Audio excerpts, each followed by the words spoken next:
wa lókè lọ́hùn bàbá wa Emola ẹ káàbọ̀ sórí Yorùbá World Media, the voice of the nation, Yorùbá nation. Ẹ ṣe gan tẹ́ darapọ̀ mọ́ alẹ́ ní àpò. A ní a fẹ́ mọ àwọn nǹkan tó ń ṣẹlẹ̀, update láti ọ̀dọ̀ yín, láti YSDM tí wọ́n jẹ́ umbrella body. Ẹ dẹ̀ ṣe kí ni ní little time tí mo tẹ́ a fi pè yín, ẹ ṣe kí ni ẹ sọ pé tó bá ti jẹ́ ọ̀rọ̀ Yorùbá ẹ máa join wa, being that pé ó yẹ kẹ́ concentrate pẹ̀lú family ní Sunday, a tún pé ìyẹn tún jẹ́ wa. Ẹ ṣe gan bàbá wa Emola. Ẹ jẹ́ kí n tún sáré introduce. Ẹ ṣe gan olóòtú. Ẹ jẹ́ kí n gbé ok ẹ sáré bá wa bá àwọn aráalé sọ̀rọ̀ kí wọn ká wá introduce. Mo kí ẹ̀yin aráalé wa, Ọlọ́run á túbọ̀ máa wà pẹ̀lú wa. Kì í ṣe ní èdè Gẹ̀ẹ́sì ni màá sọ, ẹ foríjì mi, kì í ṣe pé mi ò lè sọ èdè Yorùbá, àmọ́ àwọn tó ń gbọ́ wa a fẹ́ sọ èdè Gẹ̀ẹ́sì káwọn kọ́rọ̀ yẹn náà bá lè tún yé wọn dáadáa.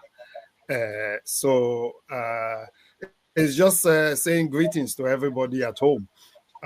Today I will be speaking English, not because I can't speak Yoruba, but I just want our wider audience and our wider community to understand our message. And I believe in that way, people can understand what we're saying rather than relying on translation. But I want to thank our chairman of the Yoruba World Media for organizing this in such a short notice. God bless you. Eshigon, thank you for speaking your mind at the same time. When you explain in English as well, you definitely still try to guide our people as well, because we also need to carry them along, despite the fact that we need to speak to the international, the people that need to actually listen to what is happening in Yoruba land presently. Ẹ jẹ́ kí n tún sáré ṣe kí n introduce bàbá wa Ṣèyí Wúrà àti Fàdákà. Ẹ bá wa gbóhùn sókè lọ́dọ̀ yín, ẹ bá wa tan kámẹ́rà yín kẹ́ kí àwọn ará lé. Thank you for joining. Mo kí gbogbo ará lé o, ọ̀pọ̀ ọjọ́ mẹ́ta o, àpàlẹ̀ fífẹ́ náà, ó kó àdúró tí o, ẹ̀kú ìṣòro lọ́wọ́ lóde máa àmúwa bí ibi tí à ń lọ lọ́wọ́ tàlàfíà ẹ̀ṣẹ̀ ń lọ. Àmì àṣẹ. Orúkọ yín lẹ́ẹ̀kan sí. Orúkọ mi ti ní arákùnrin Ṣèyí Wúrà Fàdákà. Ẹ káàbọ̀ sórí ètò. You are welcome on Yoruba World Media, the voice of Yoruba nation.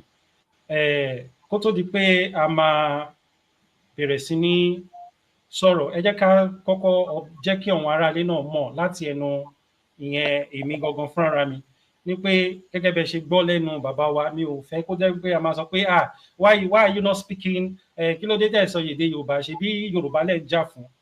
Ó ṣe bí bàbá wa Bánjí Akíntóyè náà, ìgbà míì ó ṣeé ṣe kó má lè sọ èdè Yorùbá bí wọ́n ṣe lè explain tó máa fi yé àwọn international body tí wọ́n fẹ́ kí ọ̀rọ̀ yìí kó dé ọ̀dọ̀ wọn. Ẹ bá wa máa pín, ẹ bá wa máa share.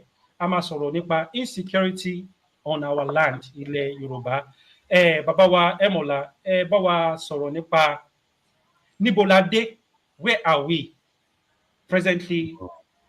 The movement of Yoruba nation, is it like there is nothing happening in Yoruba nation, or there is still something working on the ground? Or let's hear from you, Baba wa Emola. Eshigon, thank you very much, Mr. Yago Yaju. We've come a long way. God has helped us, and we're making progress, and quite significant progress. The only thing we don't want is for our progress to be diminished by our detractors. It's very, I wouldn't say painful, because such is expected in a struggle like ours for freedom, that you will get people who joined the struggle, not because they understood anything about self-determination or because they understood anything about revolution. They just joined for the purpose of obtaining position. That position is not to better the lot of our people, but to aggrandize themselves, that I am the leader or èmi ni mo wà ń bẹ̀, èmi ni mò ń ṣe gbá, èmi ni mò ń ṣàwo. So tá a bá gbọ́ àwọn tó ti ṣe adarí wa, even in the struggle itself, YSDM, and then you see them coming out to tell you there is a word called restructuring or regionalism or one Nigeria or Western Nigeria, then you begin to question their mentality, their faculty. What are they reasoning with? Are they reasoning with emotion? Them say. So, yìí tó bá yéèyàn dáadáa, ó yẹ kéèyàn wádìí. Ìdí ẹ̀ tá a fi ní ká ṣàlàyé fún àwọn èèyàn wa. The difference between self-determination and restructuring or regionalism or Western Nigeria or one Nigeria. Ibi tá a ti dé lénìí, ẹ má jẹ́ kí ká gba àwọn ọ̀tá láyè láti tún fà wá sẹ́yìn. We are getting nearly to the end of our struggle. And when we get to the end of our struggle, it is the rebirth of a new nation. Tí n bá pè àkíyèsí yín, in 2022, Sri Lanka, the Rajapaksa, they never expected that something would happen and they would be toppled. The president was Rajapaksa, the parliament, the military, and every sector, even the finance sector in that country was them. What is happening today? The president is Tinubu, the daughter is market leader, the son is planning to be governor. So the family is happy that they are the one owning Nigeria at the moment. What happened to the Rajapaksa? The populace sacked them unexpectedly and they had to flee from the country. Now, fast forward to 2-3 years later, we saw what happened in Nepal from 1 month ago, where the president, the parliament, and all their ministers were toppled. Even as we speak, there is military coup on their way in Madagascar as we speak presently. So anybody that is holding power and is not looking at benefiting the people who should benefit from it should know that their days are numbered in Africa. Not that we are inviting the military, but this era with communication and information flying about, this generation has more information in their hand that our parents did not have. So government of the day need to be very careful. They need to understand the needs of our people. So ibi tá a dé lénìí, gẹ́gẹ́ bí olóòtú wa ṣe béèrè lọ́wọ́ wa, we are in a very strong position that I can say. A dẹ̀ ti ń súnmọ́ self-determination, the end of our self-determination struggle. There are a lot of things tó ń ṣẹlẹ̀ tí mi ò ní lè sọ láfẹ́fẹ́ because they are confidential. Mi ò ní lè sọ láfẹ́fẹ́, but mo fẹ́ fi dá wa lójú pé mẹ́wàá ń lọ, iṣẹ́ ń lọ. Àná èmi àti bàbá wa, we spoke at length. We cross-examined notes. Today, I've spoken with a lot of our stakeholders to look at where we are and where we are going and how we are going to get there. We have a strategy. We will get there láìpẹ́. So those are the few things stimulate. So see àwọn èèyàn. Ẹ ṣé gan. Ẹ ṣé gan. Well, let me ask you this question, Baba Waimola. Many Yoruba people believe that true self-determination, shall you understand me? True self-determination begins with restructuring Nigerian politically. What will you say concerning this Yoruba self-determination and the danger of restructuring that people are clamoring for? What is the difference? Can you please make the Yoruba people that believe in self-determination understand? And the second question, which I'm going to let you answer as well, once you answer this first one, I just want you to just answer the two together. A lot of people are complaining concerning Babawa Banji Akintoye that it's been long. We've heard from him. Is he still in this self-determination? Is he still in the movement? kí ni ṣé wọ́n ṣì wà pẹ̀lú wa nítorí pé ó ti tó ọjọ́ mẹ́ta tí a ti gbóhùn wọn. Ẹ jẹ́ kí n tún sọ lédè Yorùbá, ṣé bàbá wa ṣì wà pẹ̀lú wa tọkàntọkàn? Because a lot of people ń sọ pé wọn ò gbóhùn wọn, wọn ò ṣe kíní kan, ṣé wọ́n ti lọ fún restructuring ni, ṣé nítorí pé Tinubu is because our son Tinubu is the president of Yoruba Nigeria. That's the reason why he is not saying anything or whatever. Even the self-determination, a lot of question has been thrown to Yoruba self-determination, which is YSDM, that everybody in YSDM, they are politicians. They are fighting for restructuring. Is it true on your side? Thank you. Yeah, thank you very much. I will answer it, but let me just give a brief. Baba Akintoye is still 100% committed to self-determination struggle. Anybody to ba jade anywhere to ba ni Baba Akintoye is for restructuring is a maleficent. They are just maligning our dear Baba. Baba Akintoye, since the beginning of this struggle, has never wavered. He has never changed his mind. He's 90 years old. In some few months' time, he will be 91. So I don't think Baba has anything. He doesn't need money. He doesn't need anything. If he needs money, God has blessed him. He has a lot of children. He lived so many years in the United States before he came back in 2015 and then started this struggle in 2018.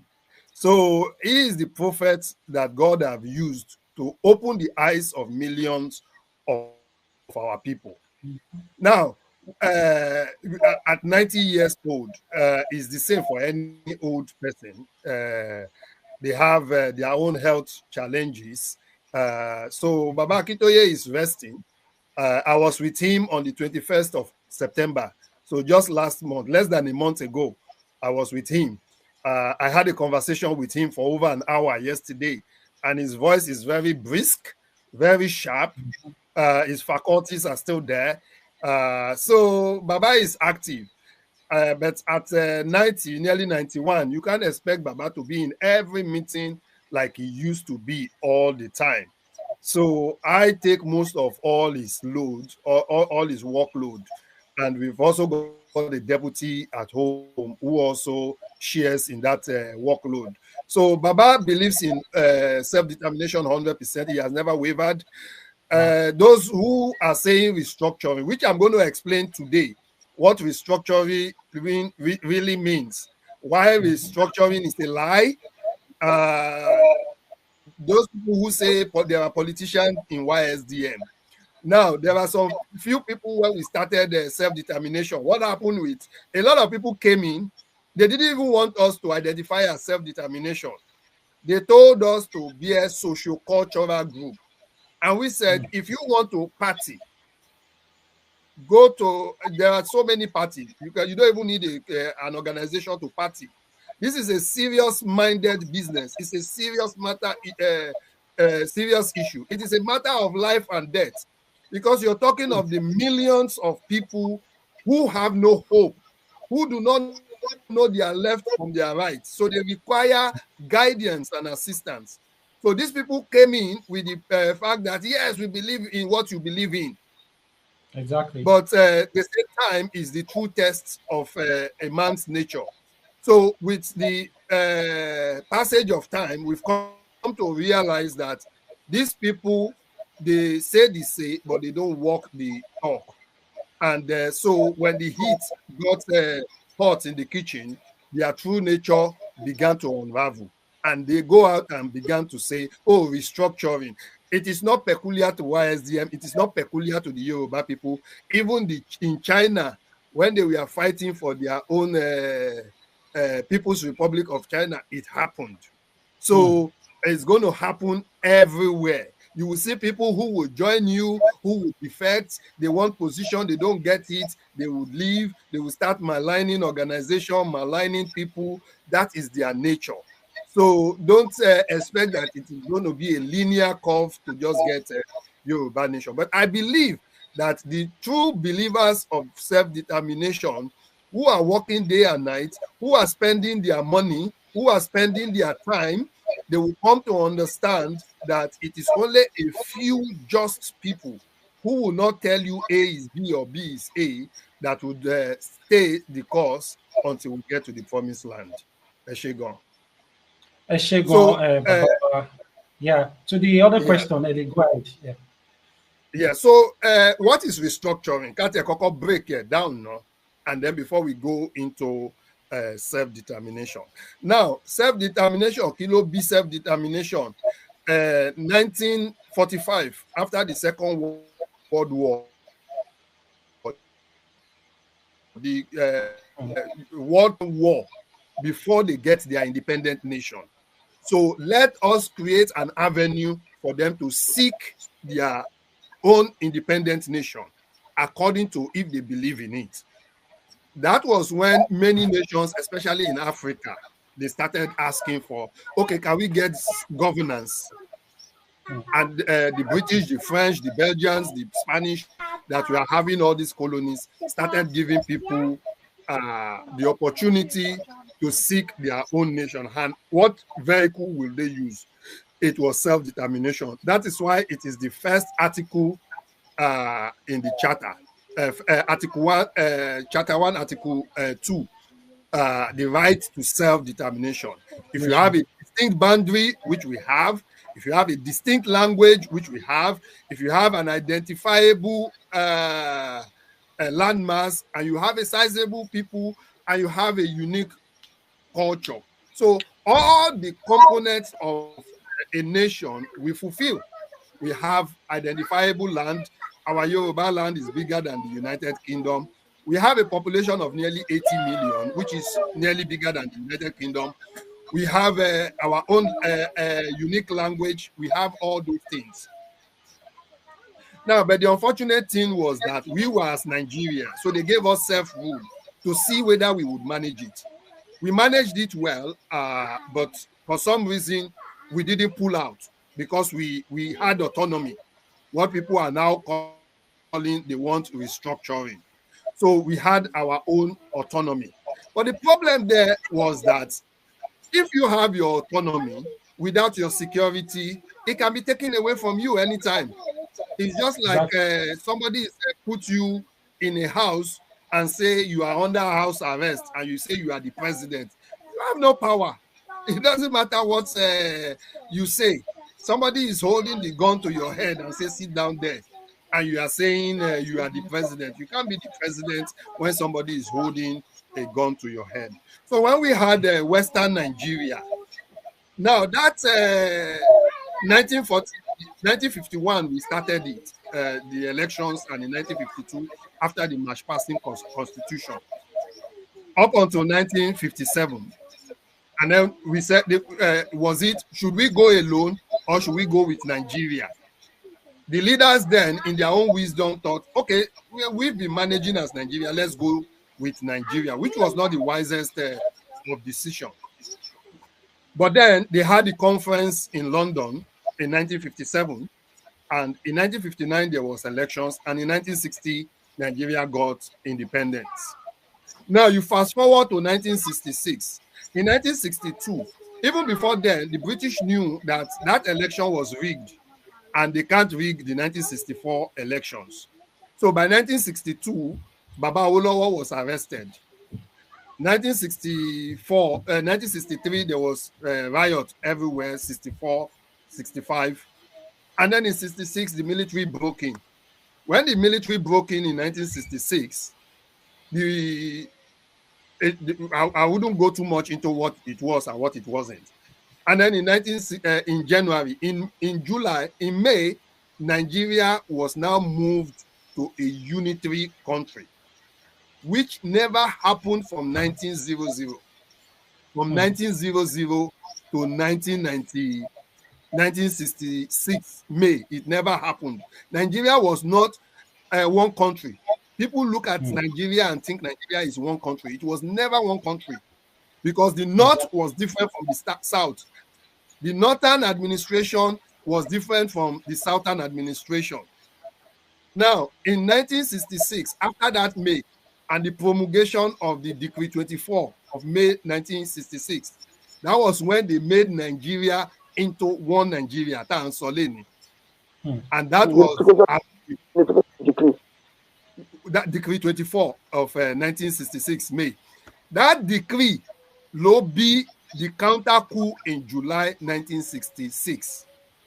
And that coup of 1966 July was termed Araba. Araba is a Hausa word, which means boundary or cessation. So if I'm breaking away from you, the Hausa, they've got a word that they call Mararaba. Mararaba is a borderland. So when they did that coup, they termed it cessation coup. Muritala, who was the orchestrator of that coup, readied 200 planes in Muritala International Airport today. It wasn't then. And say the North from today broke up from Nigeria. Àwọn Yorùbá wa náà ló ní, no, don't go. Abi, you have power now. We can live together. Let's continue. And so they continued. And that caused Odumegu Ojukwu to say, no, we cannot become one Nigeria. We need to restructure.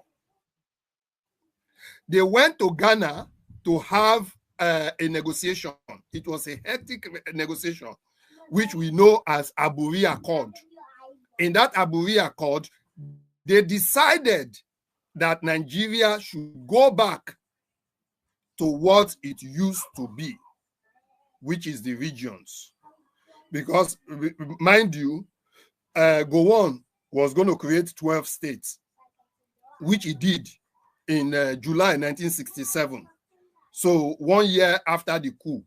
And that creation of that 12 states was what led to the Nigerian Civil War.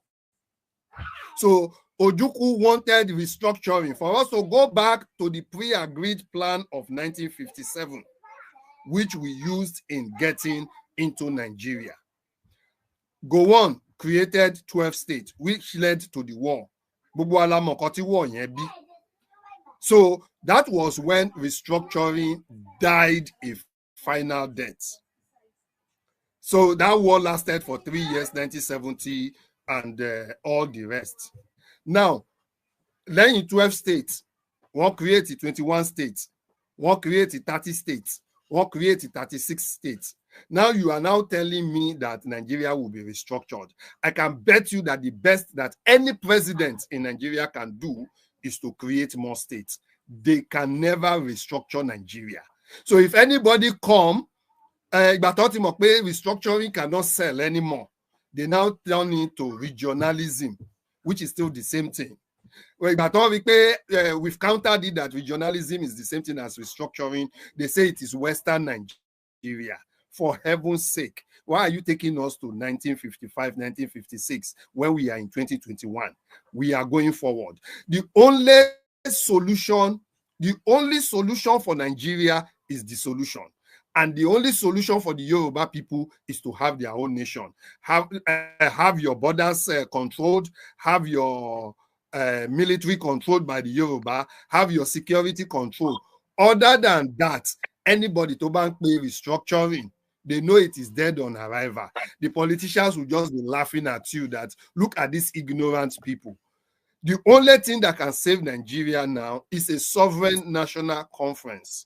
We had the last one in 1957. Maybe a new one will happen in 2027. Maybe a new one will happen in 2026. I don't know.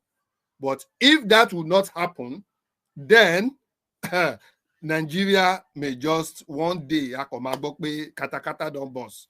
But other than that, so anybody who is still tinkering with the idea of restructuring, or Babakitoye does not believe in self-determination, is restructuring. Tinubu cannot restructure Nigeria. Let us not deceive ourselves. If Tinubu spends 8 years or 12 years, he cannot restructure Nigeria. The only thing that can happen to Nigeria is dissolution or destruction. If Nigeria does not want to break in peace, then they should be ready when the people become so fed up, which they are now. We are seeing that more and more people are fed up with their government.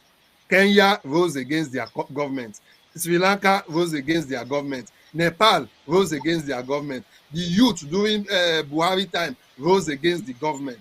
So Tinubu should not think that his government is so peculiar that the people cannot rise up against him. So restructuring is far, far, far different from self-determination. Self-determination is saying we want to go our separate ways. Now, I'll give you one example. We call United Kingdoms. Not many people know that the United Kingdom is made up of 4 countries.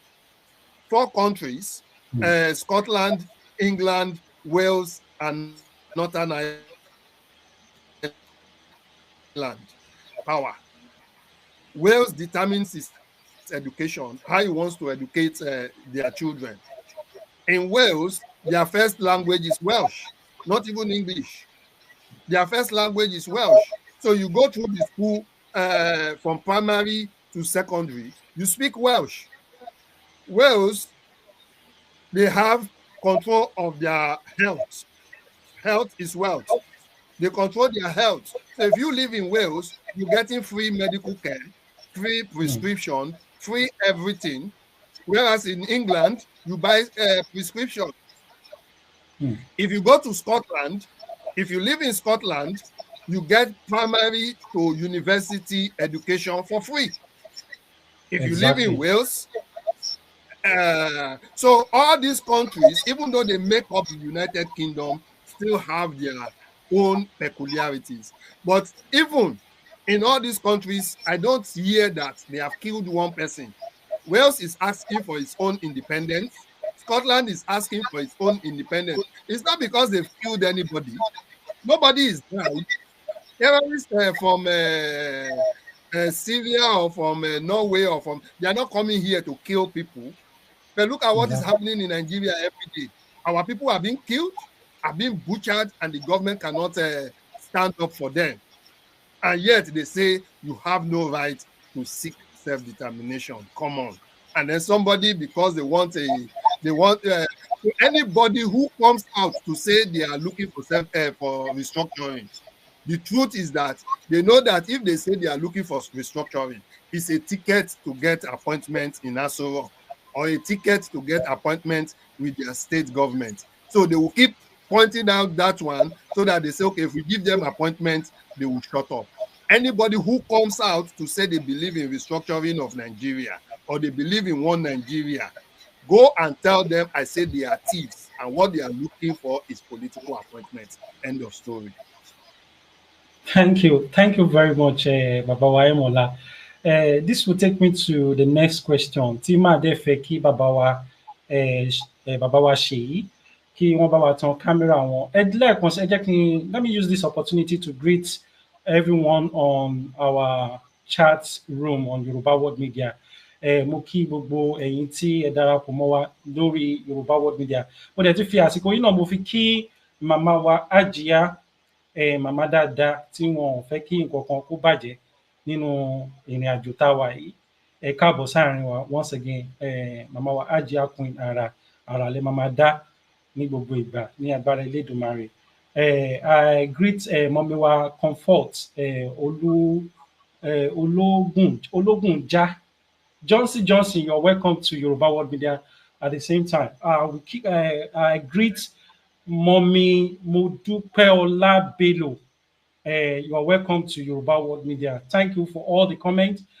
We are receiving all your comments and we are going to be displaying it as you are sending. Please, if you have not liked or shared this program, please kindly do that for the benefit of the future of Yoruba people, the unborn children, the generation of Yoruba people. That's the reason why we are actually clamoring for the security of our land so that our foundation will not be taken away from us.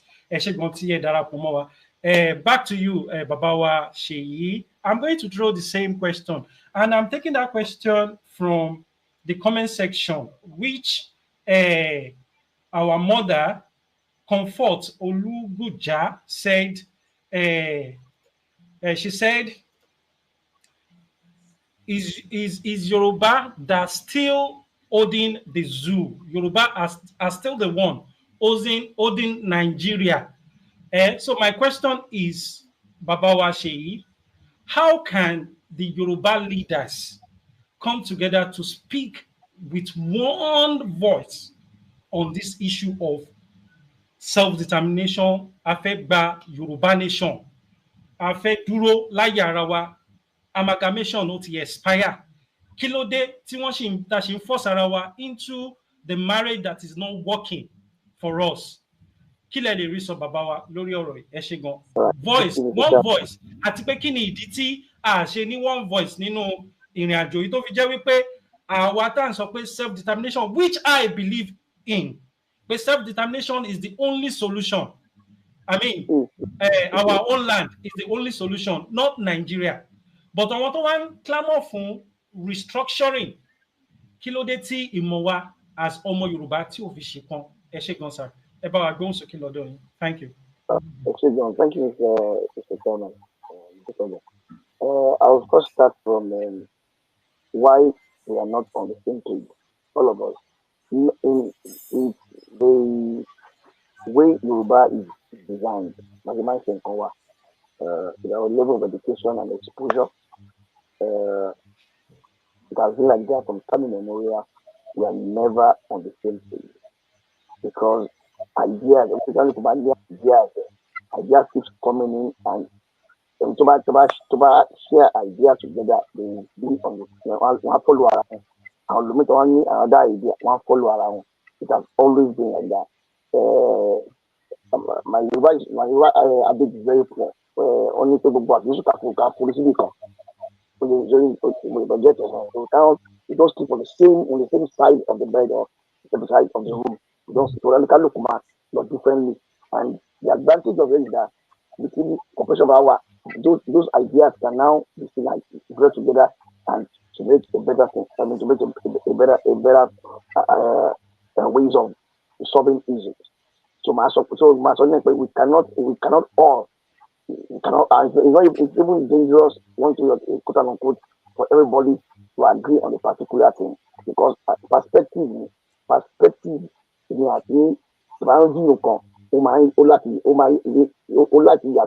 once in a while. So secondly, I agree our politicians our elites they are not really showing enough. I don't want to say they are not doing anything at all, but they're not showing enough understanding about self-determination campaign. Most of them are clamoring for one idea. Why? Because Nigeria is a country part of Nigeria. Politicians get money because of their greed, because of their selfishness. They are not looking at the benefit for the whole. Our people are going through difficult situation right now. Unfortunately, our politicians they are just campaigning. What they are doing now is to wait for 2026 and flag up their campaign and hand out peanuts to our people who are already famished, hungry. They have been beaten. We are already down. So politics convention fellowship owó tó máa make ń bẹ̀ ló wà lójú wọn, not kí ni benefit politics fáwọn èèyàn mi, kí ni benefit fún ìran Yorùbá, ṣé dúró sí Nàìjíríà tó ó pé wa ni àbí kò pé wa, but tí wọ́n lọ ń wò máa wo ti ẹbí wọn nìkan ló máa ń wò, wọn ò wo ọjọ́ ọ̀la Yorùbá, ọjọ́ ọ̀la tí wọn ìyàwó wọn bóyá family wọn nìkan ló ń wò. Political gain, political benefit, immediate gain wọn nìkan ló ń wò. Ọ̀kan wò pé níbo ni ìran Yorùbá máa wà in the next 5 years. Wọ́n project, they only project for their pockets and about themselves. They don't project for ibi tí Yorùbá wà lónìí. For example, one program I was doing the same thing. Ẹ wo tí ilẹ̀ Yorùbá wà tẹ́lẹ̀tẹ́lẹ̀. Nísìnyí nígbà táwọn ń dàgbà nígbà yẹn táyọ̀ nítorí orí Yorùbá kó máa gbé abọ́ kó máa ṣàgbé káàkiri àwọn tó ṣàgbé àwọn ọmọ nìjẹ́ yẹn those days. Àwọn wa ti wọ́n máa lẹ́kọ̀ọ́ àwọn àfàlẹ́ láṣọ ni àwọn ni ọdún àbáwọn tó bá láti north tó máa ń ṣe bára pọ̀ Yorùbá ẹ̀ lè rí ọmọ Yorùbá kó máa gbé agbé níbi báyìí sìn àwọn ọmọ Yorùbá ti ń ṣáájú.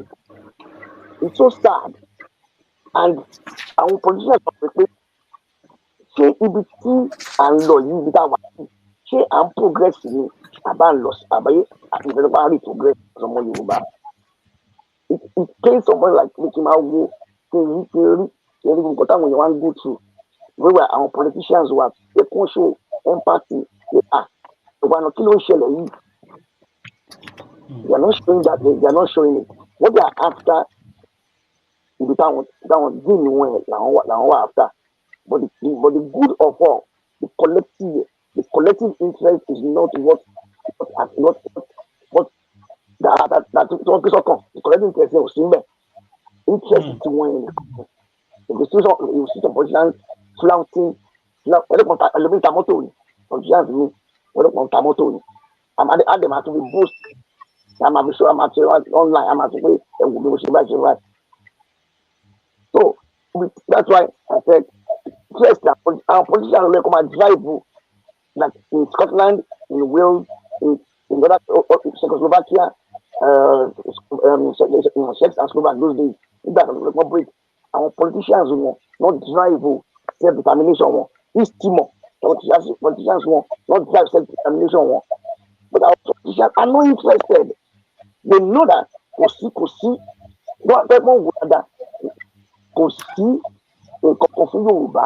in the next 10-20 years, it's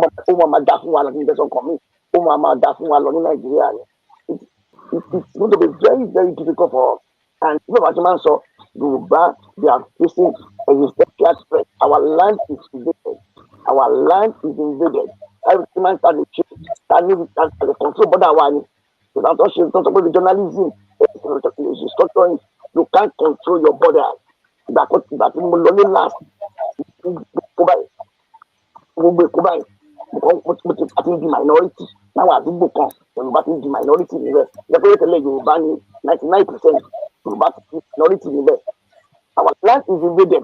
Then UK land is invaded. Our land has been invaded. Invaded from the north, invaded from the east. The only thing to invade was the Atlantic Ocean. I mean, country where we Atlantic Ocean, we are now invaded and we cannot control our immigration. It's not possible because of Nigeria. The structure, the infrastructure in Yoruba land is being pressed hard because of our influx of non-Nigerians and Nigerian terrorists coming in every day. Through Dangote trucks and all those trucks coming to Yoruba land. So we cannot be on the same page. We no matter on the same page. But the thing is that what we project for the future, put in the Yoruba, that we project for the next 10 years, 20 years, to sleep out more. So get it in the Yoruba law and forget to take by anything. So I need hope. Mo wà ní program kan náà online máa kọ́ pé láti bí àtàbà ó ń sọ pé ní Kogi state sọ pé mo rò pé Kogi west Kogi south sorry Kogi west ó dà rẹ àwọn Yorùbá wà àjàgbà gbogbo bẹ̀rẹ̀ ó sọ pé recently governor Kogi forgotten his name ó lọ yan emir of Kogi West.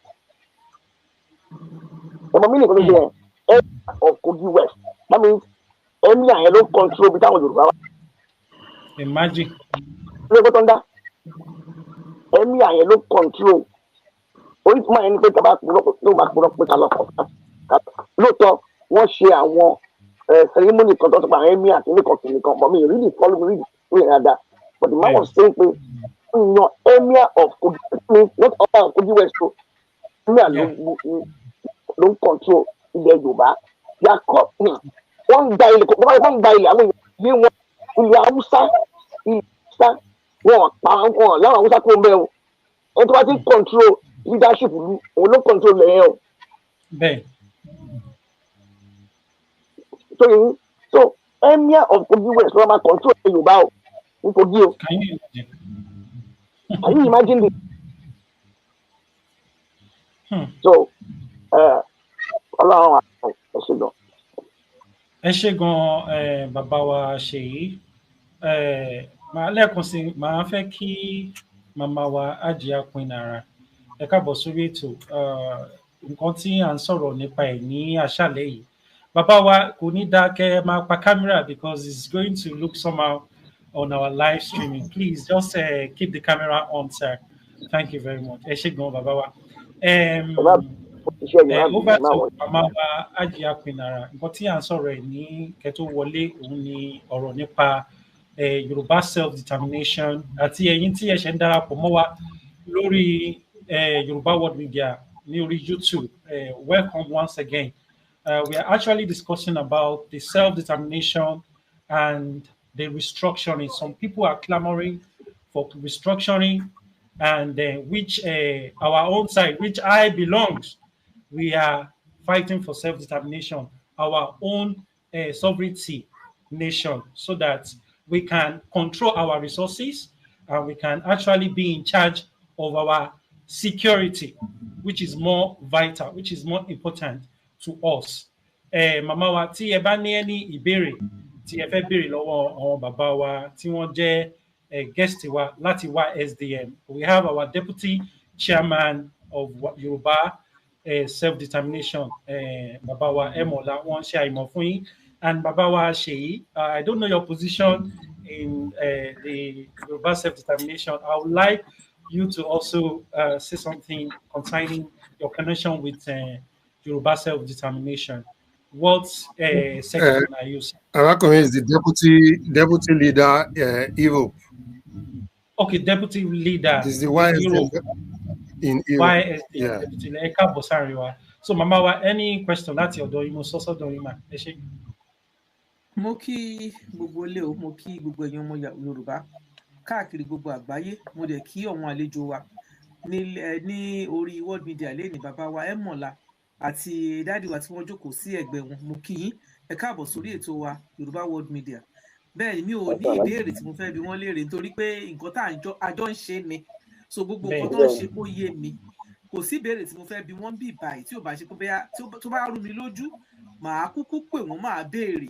Kò dẹ̀ sí nǹkan tó rú mi lójú báyìí nítorí pé wọ́n ní ṣọ̀wọ́n láàárín ajénímú ní pẹ́kọ̀rọ̀. Ọ̀rọ̀ èmi kàn láfikún pẹ̀lú nǹkan tí wọ́n sọ ni mo gbọ́ díẹ̀ ní nǹkan tó sọ nígbà tí n tó wọlé.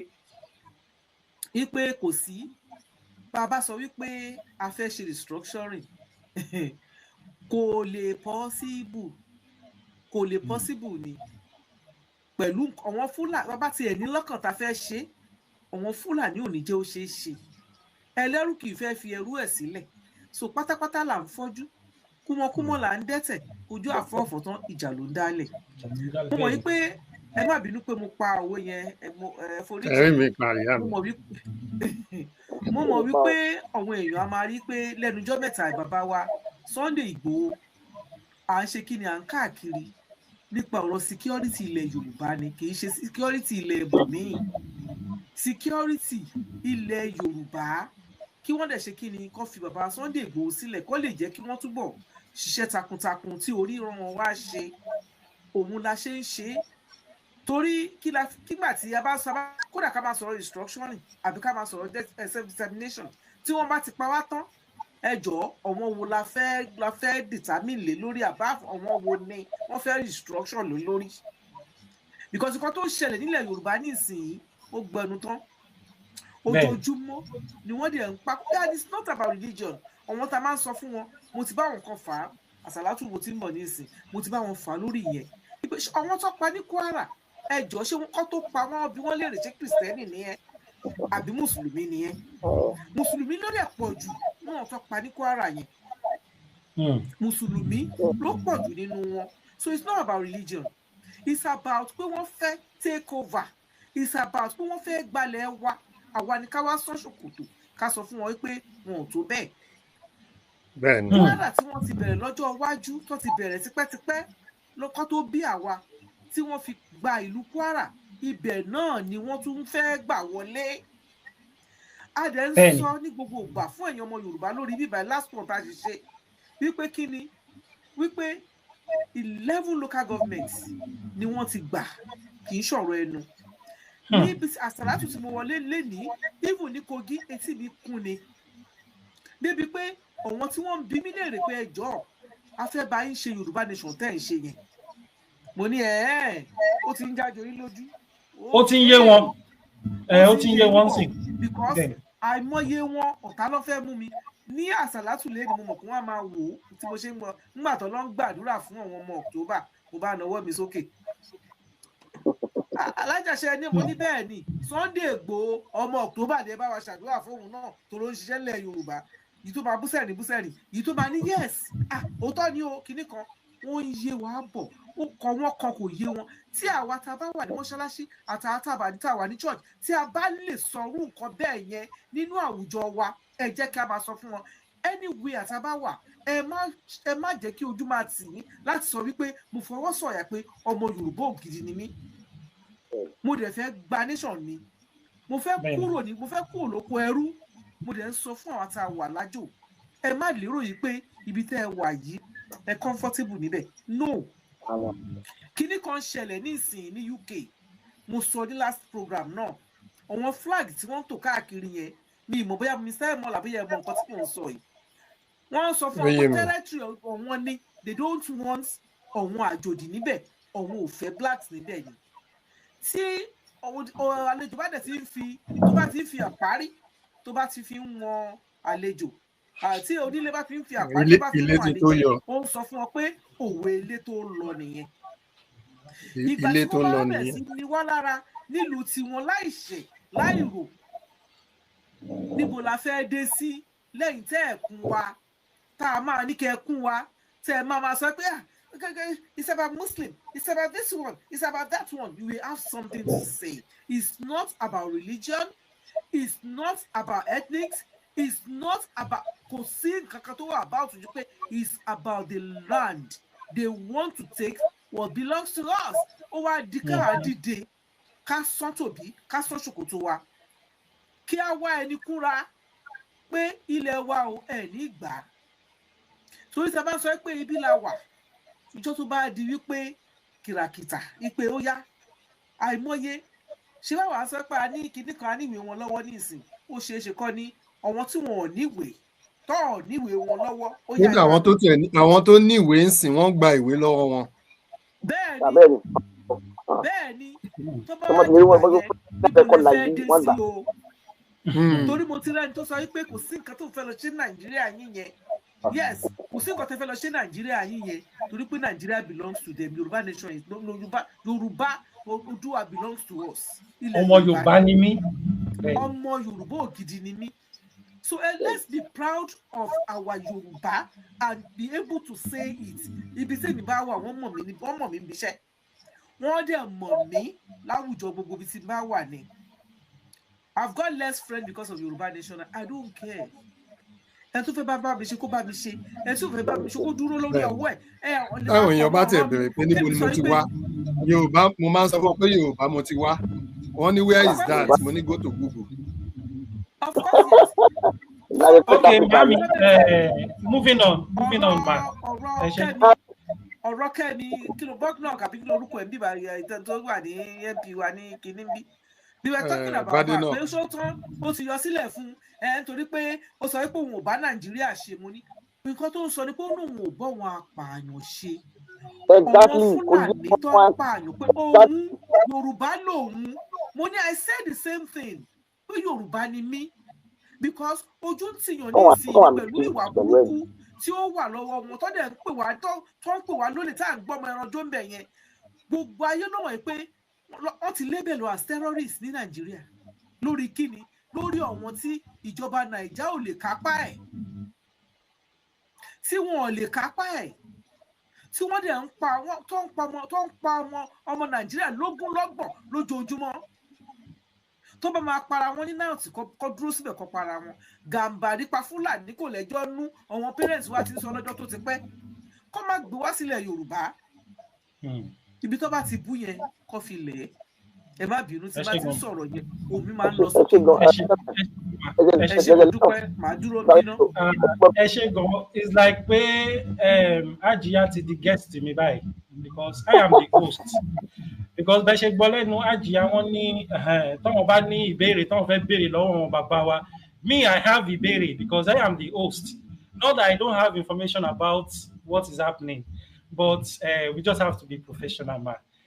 Mama wa, mo converting you from being a Yoruba World Media to my guest today. So, question wa fún yín ní orí ìkànnì bí ẹ ṣe ń sọ̀rọ̀ lọ ní bàbá wa Isaac Strong Tower. Wọ́n sọ nǹkan kan wọ́n ní mo dẹ̀ believe pé bóyá wọn ti gbọ́ láti ẹnu bàbá wa Emola àti bàbá wa Ṣèyí bóyá wọ́n ṣe darapọ̀ mọ́ ní. Wọ́n tún béèrè. The simple answer is no. Yeah. They said, the simple answer is no. Yes. Could restructuring be a gateway to achieving self-determination? Kí ni answer yín fún yẹn, bàbá wa Emola? The simple maybe you should watch the video from the start where I started. It's no. The reason is because we already went to war 3 years, 1967 to 1970, just so that restructuring can never happen. So anybody coming out to say they want restructuring, they only need an appointment from the government. That's all. They're not looking for restructuring. They're not looking for a better Nigeria. They're only looking for a paycheck at the end of the day. They want an appointment from government. So anybody who comes out to say they are looking for restructuring, I say it authoritatively, without mincing words, without any doubt, that restructuring is not a pathway to self-determination. It is two clear, distinct roads. They can never meet. It is too. Exactly. I don't know if you've been to Lokoja. If you're coming from Gwagwalada in Abuja, and you get to you pass the Gwari and all those places, and you get to Lokoja, you see the river Niger and you see the river Benue. You see them kiss each other. That water can never flow into each other. Never. So if anybody comes to tell you that river Niger will flow into river Benue, it's a lie. If you're crossing the Atlantic Ocean, if you take a cruise, you see where the Atlantic meets with the northern sea. It will never meet. So they can kiss each other, but they can never meet. If anybody say they are looking for restructuring, when they get restructuring, then they can then get it's a lie. It's a lie. And Gagabi Baba Washe saw Arakuni. Many of all these countries, it is the politicians that fight for self-determination. What we are fighting for, it is the politicians that are supposed to be fighting for it. Bakassi, it was their politicians who said they will not sit in the Nigerian house. They said they will not sit in Nigerian house, and that was how Bakassi pulled away from Nigeria. So if we round all our legislators up, our House of Assembly members, our senators, and tell them you are not going to that to represent us because you are not represent us. I tell you, we'll get to the nation today. So they want to get us restructuring. Don't believe that lie. Don't ever believe that lie. Anybody who comes out on this platform of self-determination and tells you that if we collect restructuring, we will then get... If they want to give restructuring, let them go and convoke a sovereign national conference. That was what they convoked in 1957. When we agreed, there was agreed lines that could never be crossed. Those were broken. So hence you've broken that. The only thing that can mend it is for you to convoke another national conference. Anything other than that is just patching a dead body called Nigeria and packaging it to tell people that restructuring will give us a pathway. How are you going to restructure? Which governor are you going to remove? Which land are you going to re-strategize? Who are you going to add? Who are you going to subtract? It's all a lie. The worst and best they can do is to create more states. And I bet you, we will be here the internet don't lie. God willing, if we're here, hopefully we get our Yoruba nation. But the best that the Nigerian politicians can do is to create more states, which would even be problematic for them. Because the creation of states, if you look at the United States of America, any state in America can pull out of the Union of United States. They are autonomous. They don't rely on the federal government to give them allocation. Now, in America, if you look at their voting system, it is not all the same. The size of your states, the population of your states determines your number of representatives. Is that not so? How is it done in Nigeria? They use empty land. They use empty land to determine the people who will be in the parliament. Doesn't matter how big you are or how small you are only producing 3 representatives. What did they do? They made sure there is 19 states in the north and 18 states in the south. So that when it comes to votes, they would always beat you hands down in the house. So they know what it's all calculating. So anybody who is thinking they will do this, they will do that, the game is already rigged against us. It's already rigged against us. So even when you have a southern president in President Tinubu, Tinubu is not ruling Nigeria. Because how can you have a president of a country and the chief of army staff is a Fulani man? He said, we cannot defend you. What is the president supposed to do? Can't you just remove him and get somebody else who can get the job done? The National Security Advisor, Nuhu Ribadu, who had brought 150 terrorists with guns into the forest to say they are fighting terrorism. What are they doing? They are sending people out of Kwara states in their villages. And somebody is crying and thinking, hey, you have a president. My brother, you don't have a president. What you have is the inner powers that you cannot see. So if anybody is telling you we'll get restructuring for Nigeria and will then get you your nation, they are lying. They can never do. Let them come and give us the pathway to how they want to restructure Nigeria. How do you want to do it? It's not possible. So let's not deceive ourselves. So restructuring, in a short answer, cannot give you self-determination, cannot give you Yoruba nation.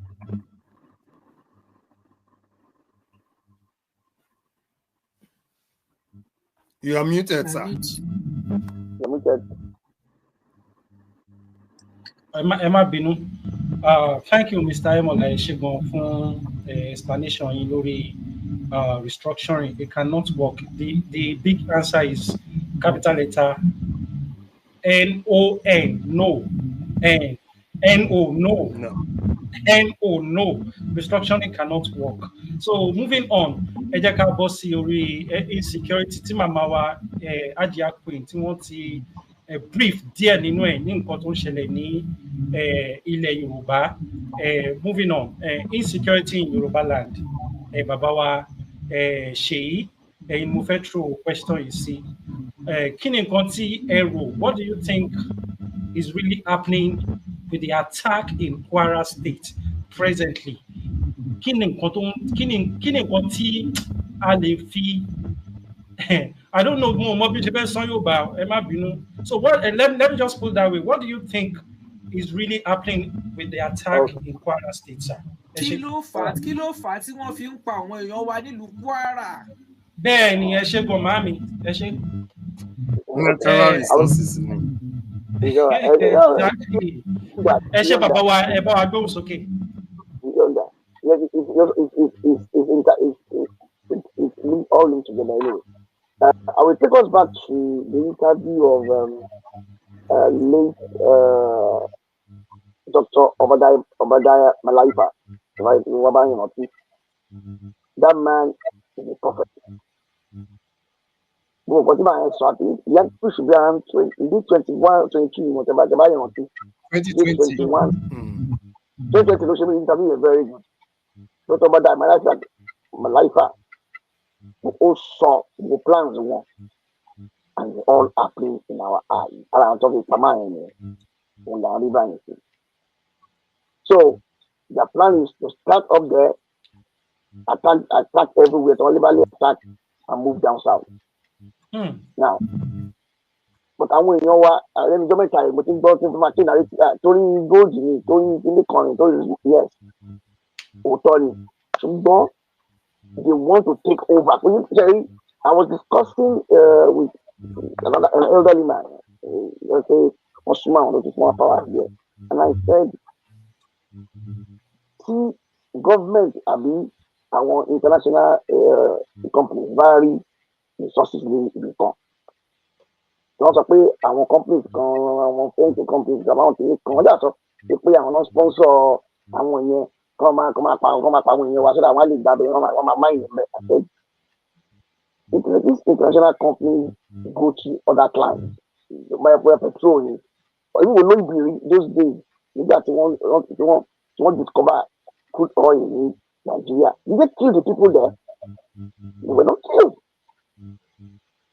So if because of resources, foreign companies for interest in only it doesn't make sense. What the foreign companies can do is to talk with the government. Resources will buy. And interest of the company buy. And when you want to farm there, what they do is okay, family area one year matter areas automatically I want geological study. What you will if you want to why of a mine of a consider on the ground and one other it's okay. It affect a little family and little more. Normally I want to care for their people, their citizens. They will compensate them. What they bring money into business and compensate the people and the community. But bringing terrorists to come and start killing our people because they said they won't really, to me, it's just a diversion from the actual fact. The real aim is Fulani jihadism. General Danjuma Otiswafuwa is Fulani jihadism, not Bibo. So unfortunately, àwọn èèyàn wa wọn mọ̀ pé inú ogun la wà. I've been saying it one time is that number ìjọba ti l'opportunity láti sọ̀rọ̀ àbí láti kọ̀ọ̀kan. It's called an undeclared war. Àwọn èèyàn wá rò pé nítorí wọn tí kò máa ju bọ́ọ̀mù kò máa ju kíní kan òdìṣogun. Ogun starts from our farming community. Kí ló ṣe wọ́n bẹ̀rẹ̀ sí attack farming communities wa. Oúnjẹ wọn ògàngán ẹ̀rọ Ìbàràpá ibi tí oúnjẹ wa ti máa ń pa níwájú sí nìyẹn. Wọ́n attack àti Kwara wọ́n attack our farming communities yẹn. Díẹ̀ killing our people, taking over our land. Àwọn farmers wa wọn lè lọ sóko mọ́. Oúnjẹ bẹ̀rẹ̀ sí scarcity of food. So our agricultural economy was attacked. And considered being attacked. Of course, oúnjẹ. Of course, they are weakened. Two, they are now starting to take us, kidnap our people, asking for ransom. Wọ́n dẹ̀ mọ̀ pé kéyìn tí ò lóṣoko, tí ò ní nǹkan tà, tí ò lówó lọ́wọ́, báwo ló fẹ́ raise owó láti lọ gba àwọn tó bá kidnap àwọn tó máa tó pa àwọn tó kidnap àwọn kan lọ, wọ́n ní kó lọ gba 100 million wa. Àti wọ́n rẹ̀ fi sáré káàkiri máa dáwọ́ káàkiri to save our people from their hell. Now, what they are doing is moral. They are morally weakening us. So ogun la wà, àwọn èèyàn wa ọmọ ogun ni. I was explaining to them, I said, we are in a war, but our people don't understand many strategies of carrying out a war. We don't want to do bomb. When our people are being killed, when our lands our communities are being taken over, it's a war and they are taking over our land and they are moving down south. Now, what are we supposed to do? We can't put our DSS director software, go and defend yourself. In Ghana, high time, come on, Yoruba pé ogun la wà. Ayé ogun la wà. Ogun ti yẹ ti ń bọ̀ díẹ̀. Àpàtàkì pariwo tipẹ́. Now, maybe with this Kwara and Kogi are going through tough times. But people need to Kogi people are going through very tough time right now. all the Yoruba communities in that southern sphere of the central of North Central, they are going through attack. They are going through attack. That's why most of them correctly one was a emir of Kogi West. So that we subdue and when you are living. But our people will Ogun or so we must understand that there is a war going on. It's called an undeclared war. What to declare when I think by war declare. So if Kotamata we want to show we have to organize ourselves. If Kotolika look bad, I want different security agencies who are local, our hunters who are you must synergize together, and see how to ward off these people. With the Nigerian government can also assist, whether with the army, which we don't know whether they're going to assist, or with the or security agency work together if possible, and make sure that these people are sent back to where they come from. But we must understand that we are in a war. We need to get ourselves prepared.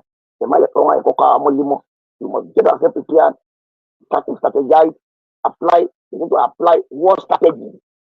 In the time, we have a war strategy of defending our land. Hello. Thank you very much, Babawa Sheyi. In fact, okun dada. Kó tó di pé lórí program yìí ẹ̀yin èèyàn wa, insecurity tí à ń sọ̀rọ̀ nípa èyí, ó ní ṣe pẹ̀lú owó tá bá fẹ́ protect ilẹ̀ wa. And ẹ dẹ̀ mọ̀ pé nǹkan tí YSDM tí wọ́n wà fún ìyẹn account tí wọ́n ti ṣí pé kí gbogbo ọmọ Yorùbá kó máa ṣe kíni tí ó bá ń ṣe pé bóyá gbogbo gbàgbós oríṣiríṣi condemnation tí wọ́n condemn tá à ń bára wa jà. YSDM is the right place láti sọ pé òkè o fún ètò ààbò. Wọ́n ní tó bá jẹ́ development ni account yẹn wà ní orí YSDM. Tó bá jẹ́ security ni ẹ kò máa select security. Ibi tó yẹ kí YSDM fi owó security yẹn sí, wọ́n á fi síbẹ̀. But tó bá jẹ́ títí ètò technology gbogbo ẹ̀ wà lórí YSDM, ìyẹn lórí website wọn ysdm.org. Tẹ́ bá débẹ̀ a máa share GoFundMe YSDM náà lórí ọ̀rọ̀ security tá à ń sọ̀rọ̀ nípa èyí náà ni. Ẹni tí Ọlọ́run bá fi sí lọ́wọ́ ó kéré á di odindin, ẹ bá wa fi sínú GoFundMe yẹn tí àwọn YSDM tó ṣẹ̀ gbé jáde. A máa display láìpẹ́ yìí. But ká tó di pé a máa display, jẹ́ kí n béèrè question ní ọwọ́ bàbá wa Emola concerning insecurity yìí náà ṣì ni. Gbogbo wa la mọ̀ nǹkan tó ń ṣẹlẹ̀. Gẹ́gẹ́ bí bàbá wa ṣe ṣàlàyé, wọ́n ní there is something tí ilẹ̀ Yorùbá tí wọ́n ti detect ní ilẹ̀ Yorùbá tí wọ́n fẹ́ start from Kwara kó tó di pé wọ́n á take over gbogbo ilẹ̀ Yorùbá tó kù. Ṣé mọ̀ Kwara dàbí the beginning tí ó ní tó dàbí gateway between ilẹ̀ Yorùbá. Ó máa dàbí border pẹ̀lú àwọn tá à ń wí yìí ni. Border ilẹ̀ Yorùbá ibẹ̀ ló wà. So wọ́n fẹ́ make sure pé wọ́n take over border wa yẹn, because bí bàbá wa Emola ṣe ṣàlàyé, wọ́n ní there is a river tí ó ti pín wa.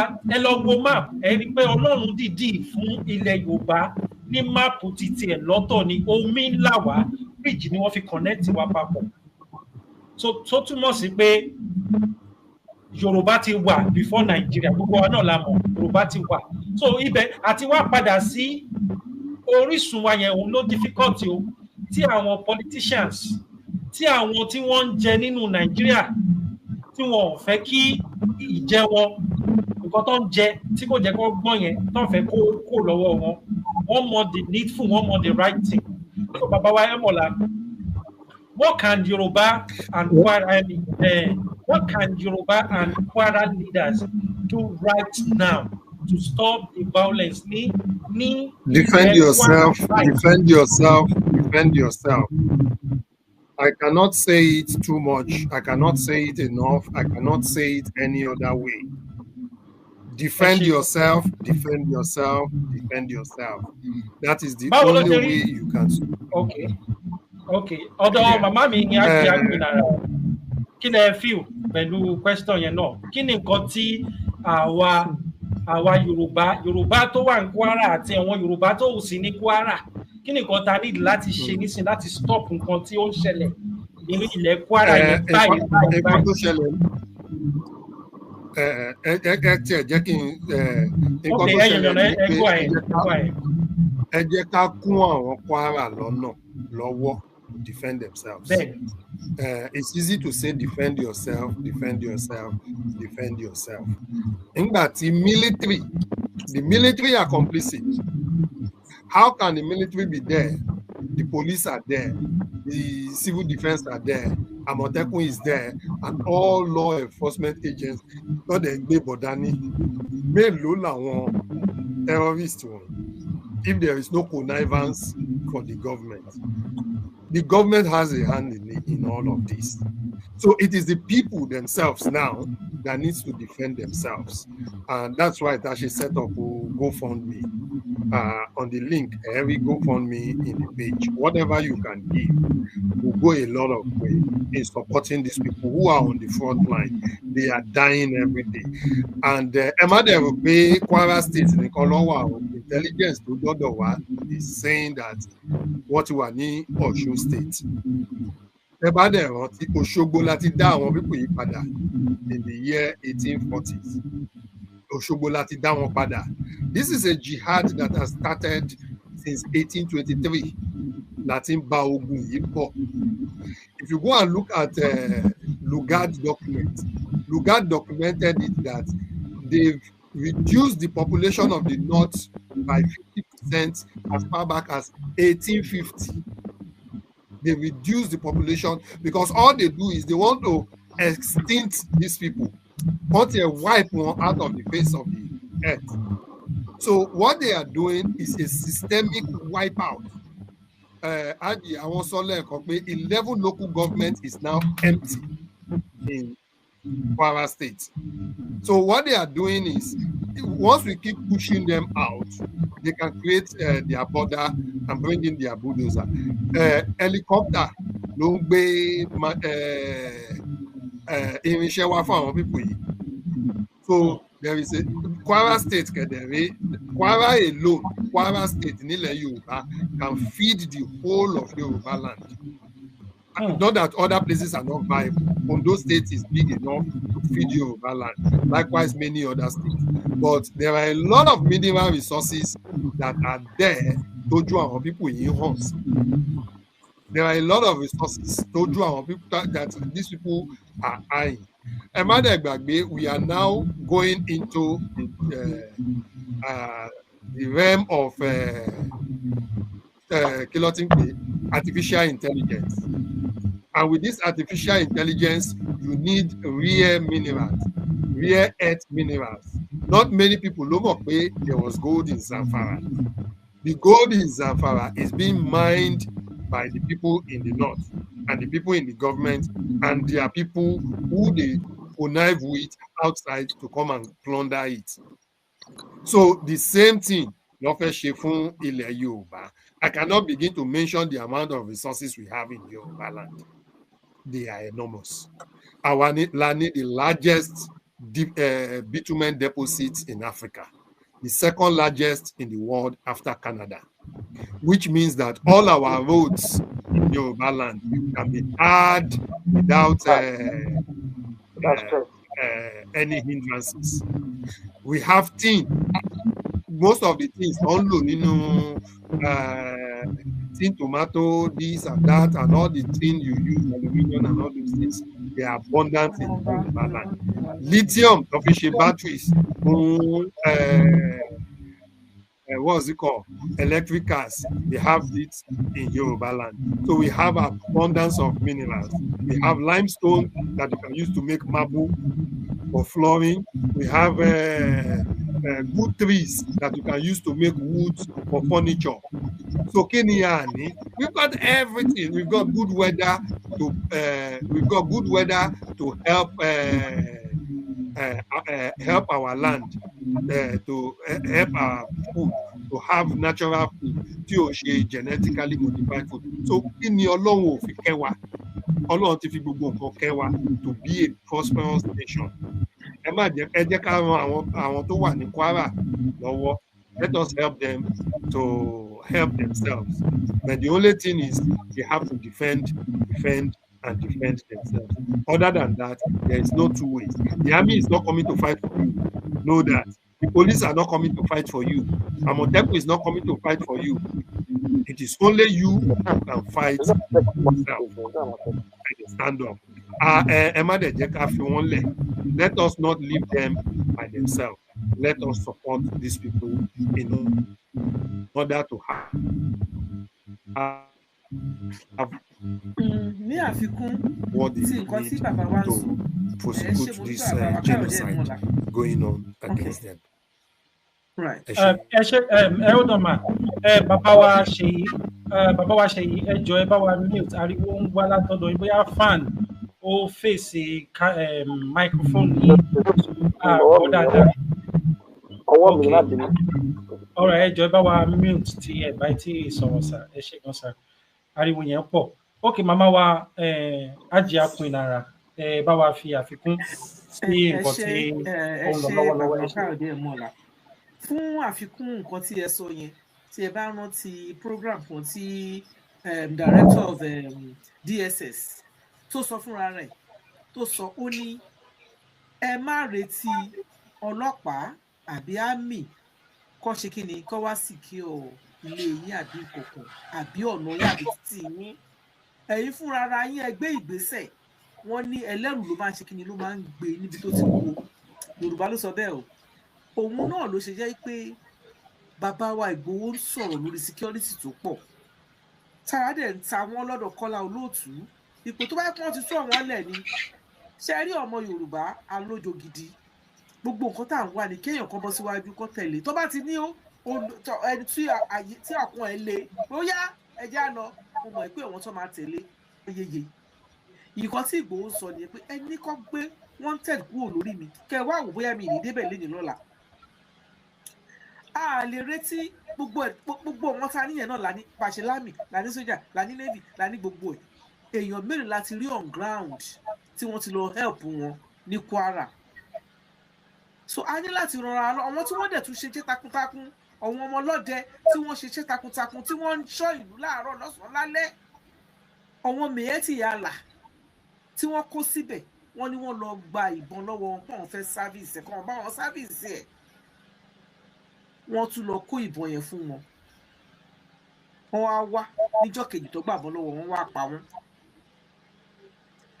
so nígbà tọ́gá DSS bá fi lè sọ wípé ẹ dìde kẹ́ ẹ dìfẹ́ǹsì ara yín kí ló tún kù ọ̀gá DSS ló sọ bẹ́ẹ̀ o gbogbo ẹnu mi jáde o àti play ẹ̀ lórí ìkànnì many times níbi tí bàbá yẹn ti sọ bẹ́ẹ̀ pé you have to stand up for yourself tí wọ́n bá wá rí wípé bẹ́ẹ̀ ṣe dìde fúnra ara yín yẹn ìrànlọ́wọ́ á wà lọ́tún lọ́sì gbogbo ẹ̀yin ọmọ Yorùbá ó di dandan ká ràn án lọ́wọ́ ni o torí wọ́n ní téèyàn ò bá ràn ẹ̀ lọ́wọ́ kò sẹ́ni tó lè fẹ́ràn yín ju ara yín lọ you are number one you love yourself first before any other person olùṣẹ́ pé ẹ nífẹ̀ẹ́ ilẹ̀ yín ẹ nífẹ̀ẹ́ ìlú yín síwájú ilẹ̀ Yorùbá síwájú kí ẹ tó máa sọ pé bákan pé kó wá ràn yín lọ́wọ́ tẹ́ ẹ bá dúró ẹ tó bá dákẹ́ òun tàrí ẹ bá dákẹ́ o nǹkan tí bàbá Ìgbòho ń sọ nìyẹn Ọlọ́run á dẹ̀ ṣàánú wa a ní bọ́ sọ́wọ́ o ẹ ṣé.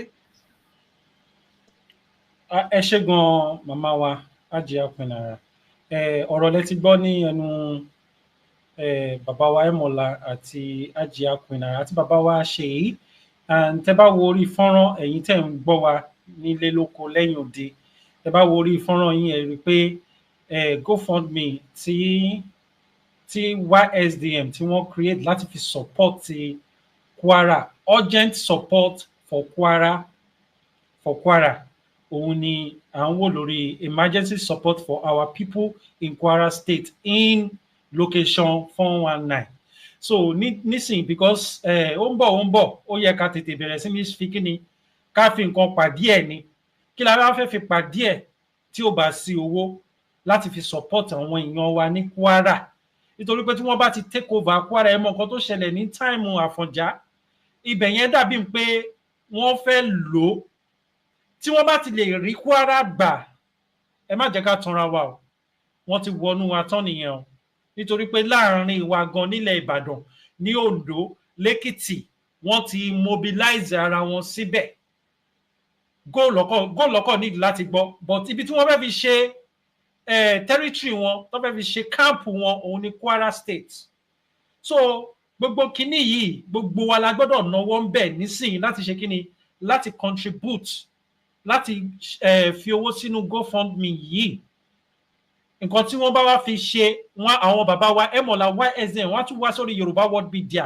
ẹ mọ̀ pé àwa Yorùbá World Media à ń dédé gba owó tí kò ní ètò nínú a máa wá tún wá fún yín ní update pé báyìí ni wọ́n ṣe ná báyìí ni wọ́n ṣe ná báyìí la ṣe ṣe ẹ̀yin èèyàn wa líǹkì yẹn òun lẹ ń wò ní orí fọ́nrán tí a ti táàgì mọ́ screen wa yìí tẹ́ bá ti type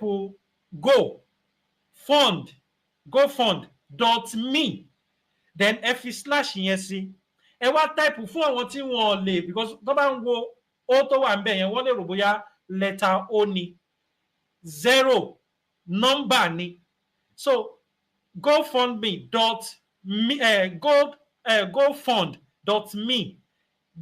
letter D for dog 0 odo number 2 number 0 again then small letter B for ball B for bobo B for bola then number 2 number 9 àti A for apple tí gbogbo wa mọ̀ A àti 8 tẹ́ bá type ẹ̀ tẹ́ bá ti enter sí orí browser yín ó máa gbé yín straight lọ sí orí GoFundMe ti YSDM ṣe gbé jáde fún àwọn Kwara State láti save Kwara State ní nǹkan tó yẹ ká gbé dání nísìn àwa ìran Yorùbá wa ta believe lórí self determination lórí insecurity tó ń ṣẹlẹ̀ nílẹ̀ Yorùbá save Kwara State nísìn now save Kwara State ẹ̀yin èèyàn wa ẹ bá wa fi owó sí àìtí rí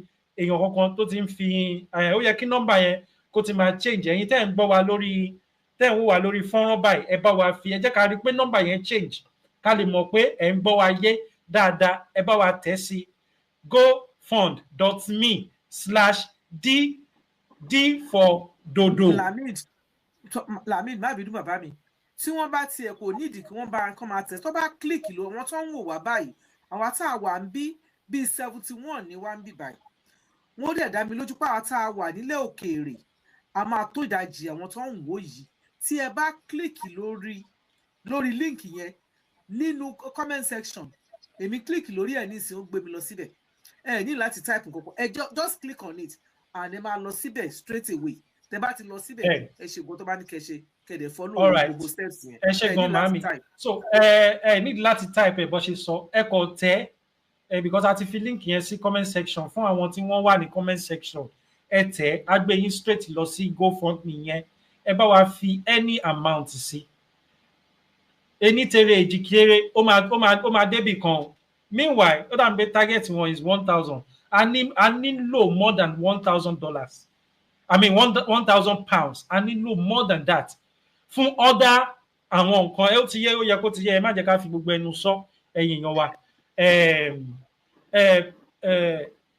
nígbà tí wọ́n fi owó sí orí GoFundMe ẹ jẹ́ ká tún sáré bọ́ sí orí ọ̀rọ̀ tó ń já wọ̀nìwọ̀nì nílẹ̀ Yorùbá nípa ọ̀rọ̀ Bishop bàbá wa Ẹmọ̀lá kí ni any update láti YSDM nípa bàbá wa Bishop Adésínà ọmọ Yorùbá tó ń ṣiṣẹ́ takuntakun fúnlẹ̀ Yorùbá láti ṣe kíni láti sọ pé ó yẹ kí gbogbo wa ká ní ID card tiwa ìwé ìdánimọ̀ wa kí ni situation wo ni wọ́n wà báyìí kò ń ṣe pé kẹ́ fún wa ní full details báwo kí ni nǹkan tó ń ṣẹlẹ̀ lọ́wọ́ ẹ ṣe gan.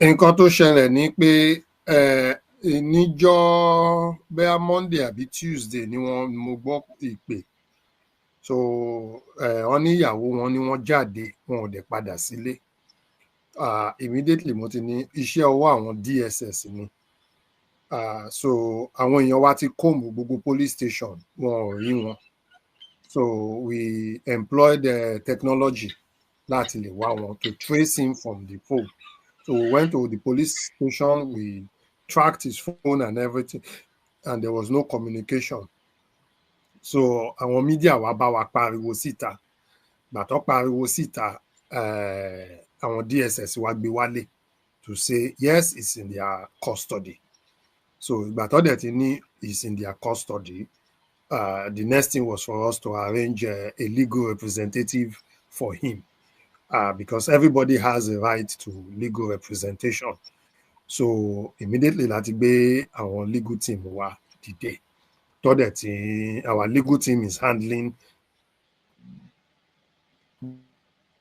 that matter for now so whilst they are still working towards it we are hoping that hopefully ní ọ̀sẹ̀ tó ń bọ̀ yìí wọ́n lè fi bishop sílẹ̀ tí wọ́n fi padà sílé so that's the much I can say now. He's safe, he's healthy, they have not molested him, he has not committed any offense that we know so but and our legal team is working day and night on it so ó wà lára nǹkan tèmi àti bàbá sọ lánàá when I had a two-way and a group conversation with him so ẹ má jẹ́ ká fòyà bishop ò ní pẹ́ padà sílé lágbára Ọlọ́run. ẹ ṣé gan bàbá wa Emola, thank you very much for the update.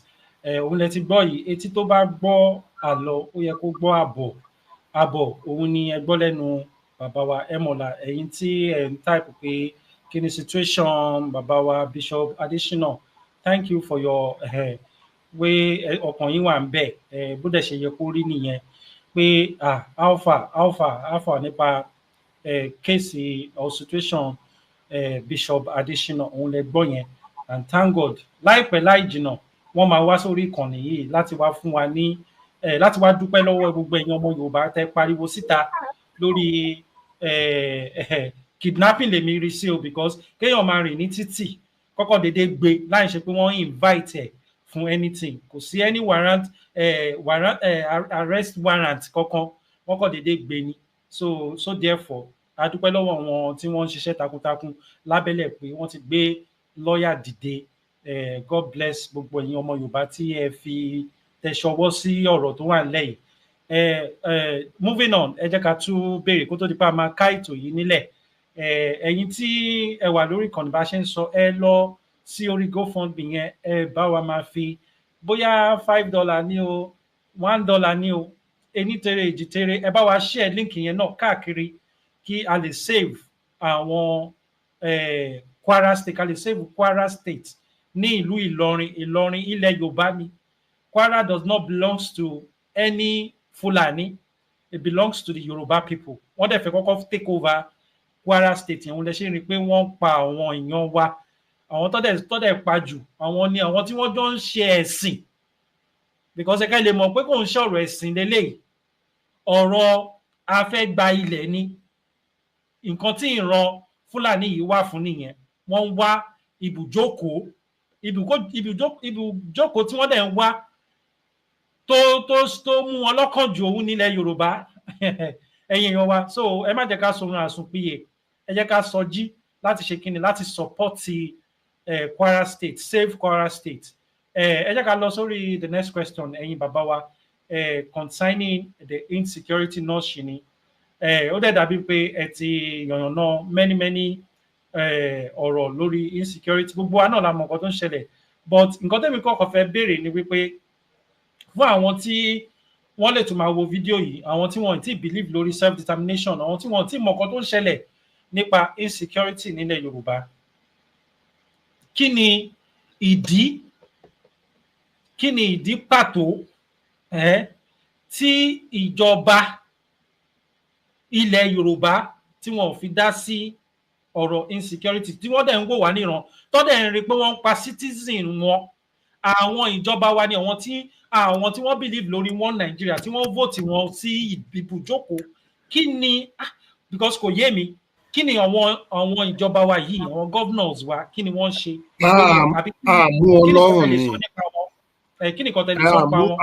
àmú ọlọ́run ni and that is why I said earlier pé these people they are tó bá ń sọ pé restructuring. These were the people who were shouting, 90% of them don't pariwo restructuring in the 1990s. They are now in power, but they are not doing the restructuring. So, àwọn ìjọba Yorùbá, they are not interested in the welfare of our people. And they know that nobody will hold them to account. Will send anybody to hold one to account. Because they are not governing us. They are governing their masters. Àwọn tó fún wọn níṣẹ́ láti caliphate, those are the people they are loyal to. So even if you talk from here till tomorrow or from here till next year, they don't need you. Vote time, vote ní election day. That is not what brings them to power. They know it. They are puppets. We are a vassal state. So if you look at Nigeria, the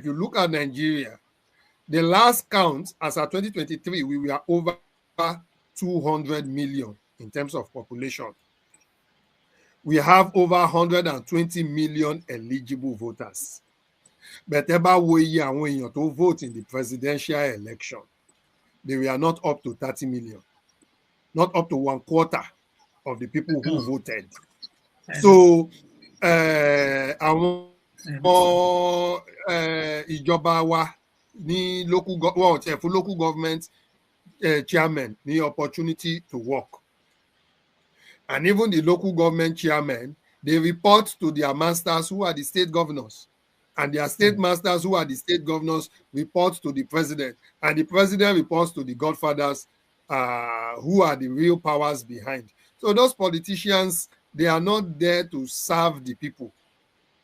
They are not there to serve the people. They are there to serve themselves and their cronies.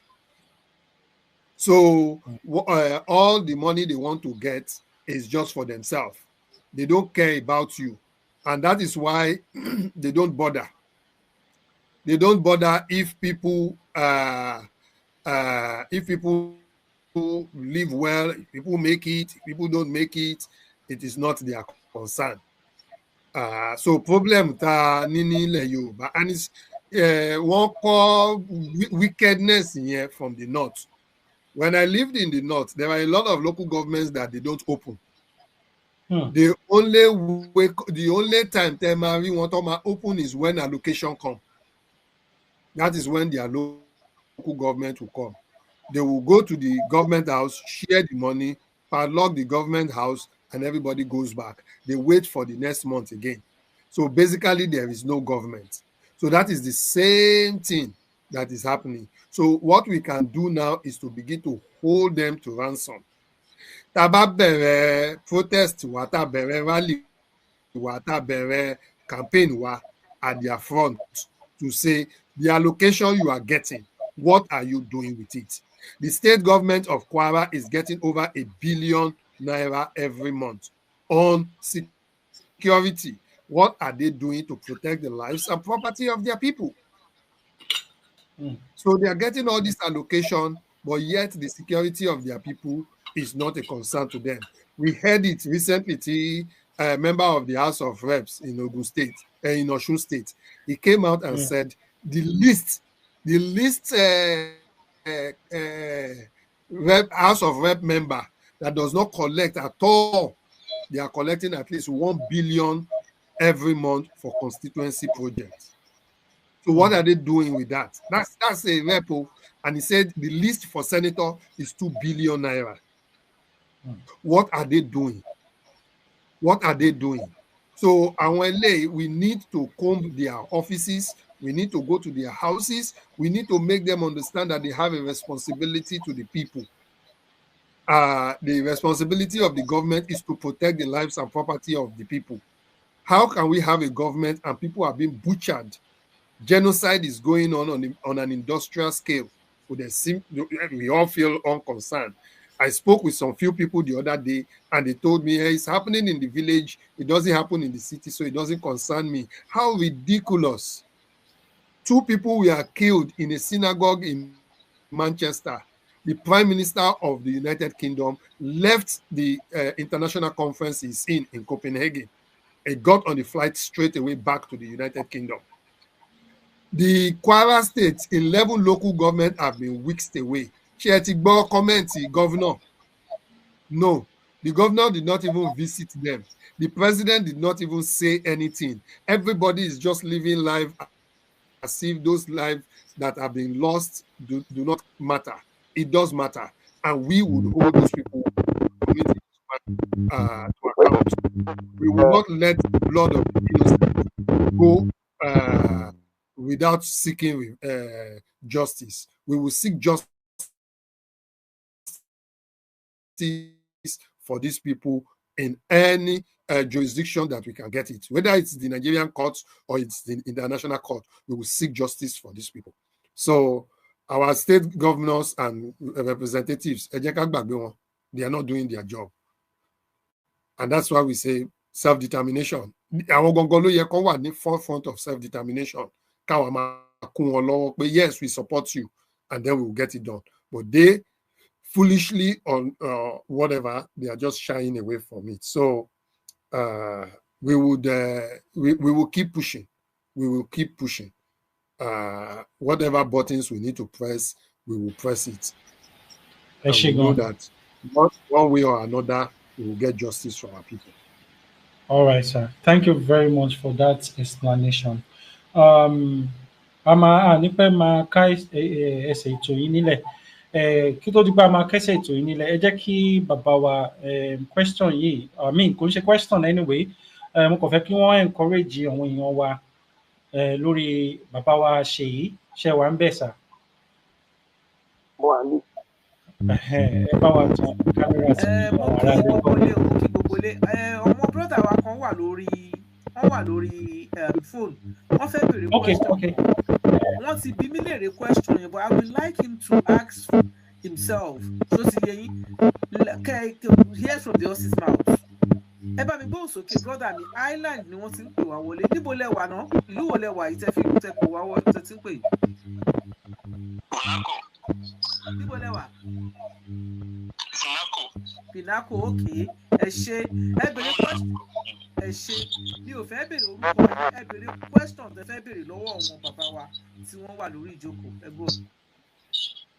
Okay. Nǹkan tí mo ń béèrè ni pé yàtọ̀ sí àwọn bàbá Akíntóyè jẹ́ pé wọn ò sí ní ilé.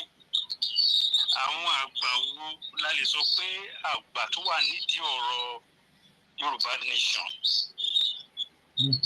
tó ń support financially àbí ìgbésẹ̀ wo wọ́n ń gbé láti ní support tó dáa fún ọ̀rọ̀ Yorùbá nation. Ìdí tí mo fi béèrè ni pé shortly after tí Buhari wọlé wọ́n gbọ́ pé Oòduà investment ṣé kìí ṣe ojú Yorùbá ni wọ́n lọ make 650 billion profit after everything.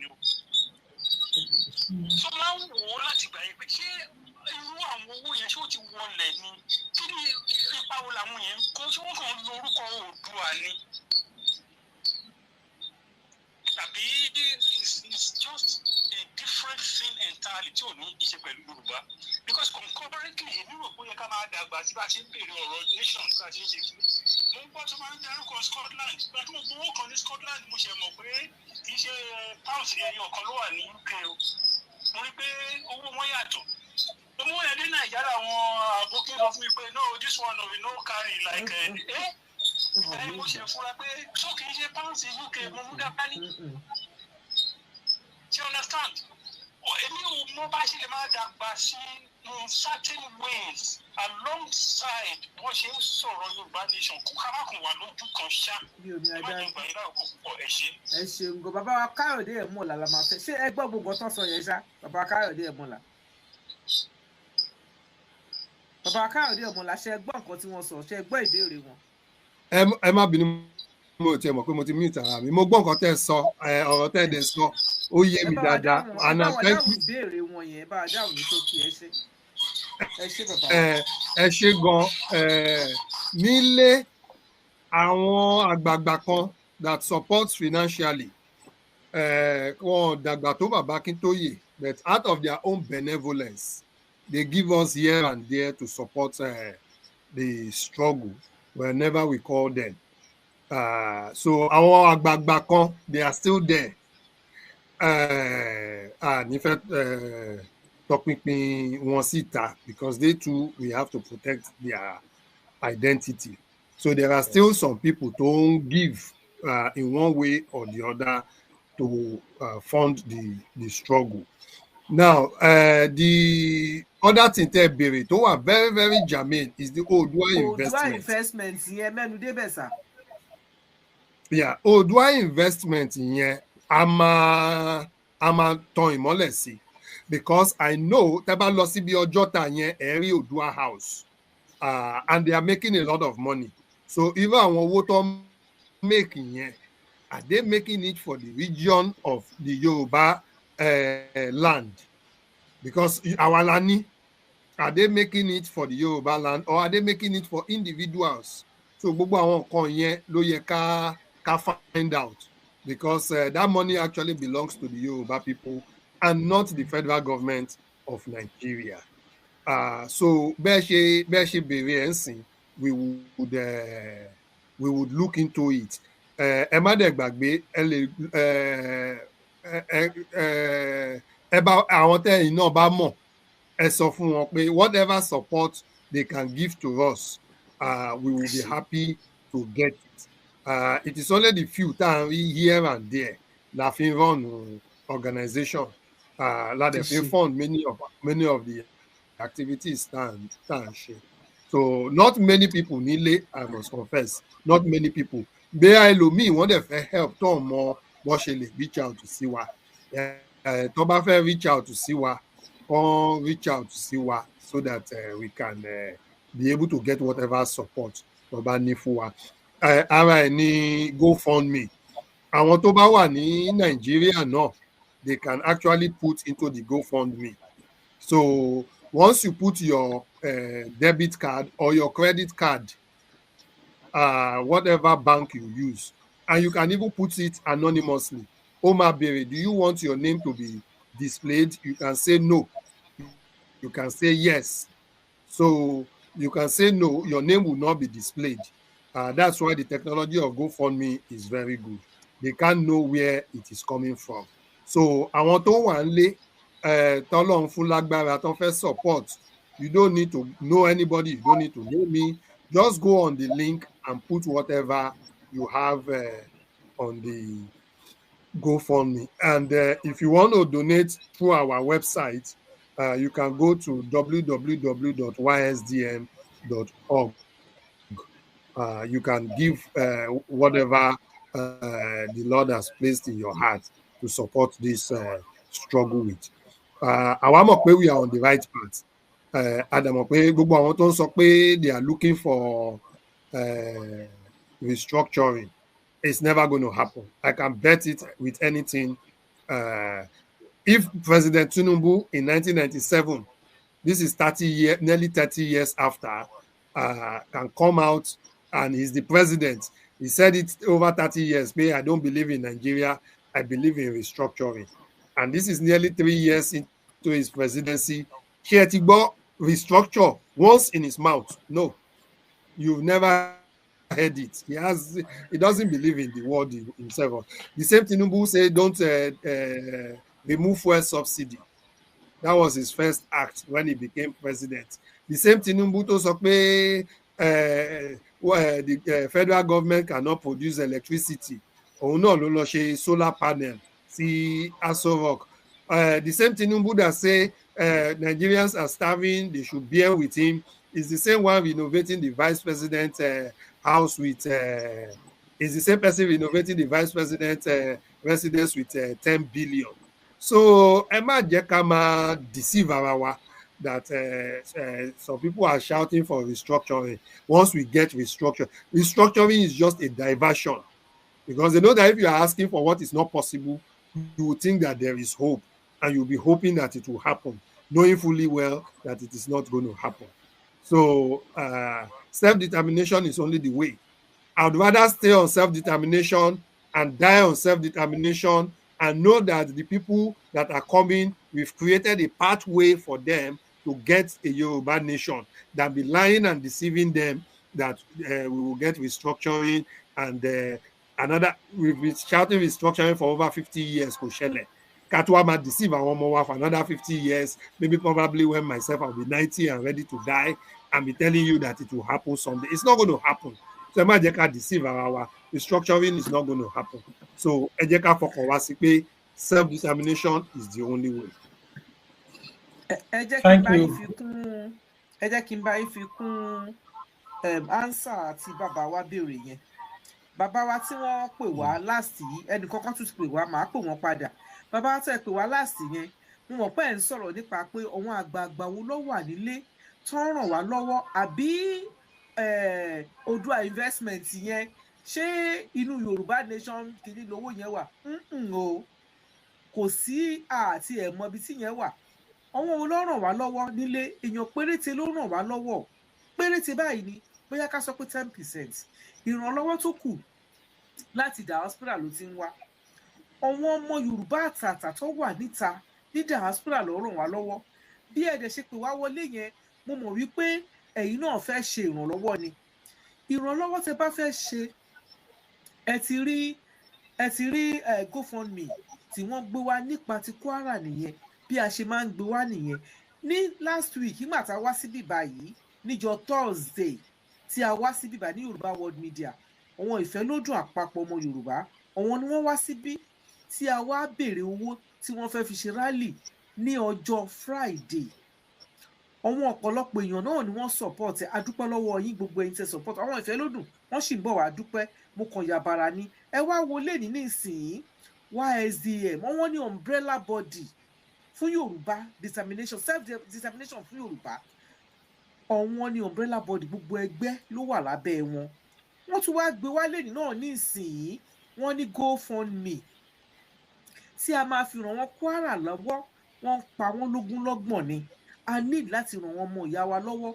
Àwa tá a lè lọ sí ojú ogun, kì í ṣe ojú ogun, àwa tá a lè lọ defend àwọn èèyàn wa, a need láti fi àpò wa, a need láti fi defend. Bí mo ṣe sọ lọ́sẹ̀ tó kọjá náà ni pé àwa tí a lè lọ síbi rally, ẹ fún wọn ní owó tó máa fi mobilize àwọn èèyàn láti lọ. Bẹ́ẹ̀ náà ní báyìí nísìn, àwa tá a rí pé kì í ṣe pé a fẹ́ rányàn lọ, àbí àwa fúnra wa fẹ́ lọ, GoFundMe ni wọ́n gbé síbẹ̀ yẹn. Bí a ṣe lè bá a ṣe ràn ara lọ́wọ́ nìyẹn. Gbogbo bí ẹ ṣe ń rí tá à ń káàkiri, tá à ń lọ sókè sódò, tá à ń ṣe oríṣiríṣi nǹkan tá à ń ṣe, à ń dáwó ni, à ń sanwó sínú àwọn àpò ẹgbẹ́ wọn wa yìí ni tí a fi ń ṣe ni. Kò sẹ́nì kankan, ìjọba ò ràn wá lọ́wọ́, kò dẹ̀ sí àwọn àgbààgbà gbòógì tó wà nílé. Àwọn tó jẹ́ àgbààgbà gbòógì tó wà nílé, advice ni wọ́n ń fún wa, support lórí ẹ̀rìn síbí ẹgbà báyìí, òun ni wọ́n ń ṣe fún wa, kì í ṣe owó. Torí pé bí ẹ ṣe mọ̀ wípé àwọn àgbààgbà ilẹ̀ Yorùbá míì tí wọ́n fẹ́ ràn wá lọ́wọ́, ẹ̀rù ń bà wọ́n pé kó bá sọ pé àwọn lọ́wọ́ support Yorùbá nation. Bẹ́ẹ̀ ni bó ṣe wà láàárín àwọn àgbààgbà yẹn ló wà láàárín àwọn ọba ilẹ̀ Yorùbá. Bẹ́ẹ̀ náà ló wà láàárín àwọn olóṣèlú tí wọ́n fẹ́ support, tí wọ́n mọ̀ yìí pé torí òótọ́ tó mọ̀ pé òótọ́ là ń sọ, tí wọ́n mọ òótọ́ tó mọ̀ pé òótọ́ là ń sọ, bọ̀ àti support yẹn nǹkan ni. Èmi ni mo ṣe ẹlẹ́ẹ̀kejì bàbá wa Káyọ̀dé Ẹ̀mọ́lá tí mo fi anonymous sí. Ó lọ níbẹ̀, bí ẹ bá tẹ̀ kò síbi tí ò ti, èmi náà try ẹ̀ ni pé kí n ṣe ìtàwí ìpẹ́ ó ti yóò fàrà, òun ló fi ṣe ẹlẹ́ẹ̀kejì yẹn. Ẹ jọ nítorí tọlọ́run ọba, àwa tá a wà lórí ìkànnì yá pọ̀, àwa tá a dẹ̀ wà nílé, tá a wà níta níbí báyìí ayéye, ẹ má jẹ́ ká ṣorun, ẹ má jẹ́ ká ṣe ahun sí ọ̀rọ̀ ara wa. Torí tá a bá ní kò kàn wá, ó lè kan ẹni tó máa kàn wá o. Ó lè kan ẹni tó máa kàn wá.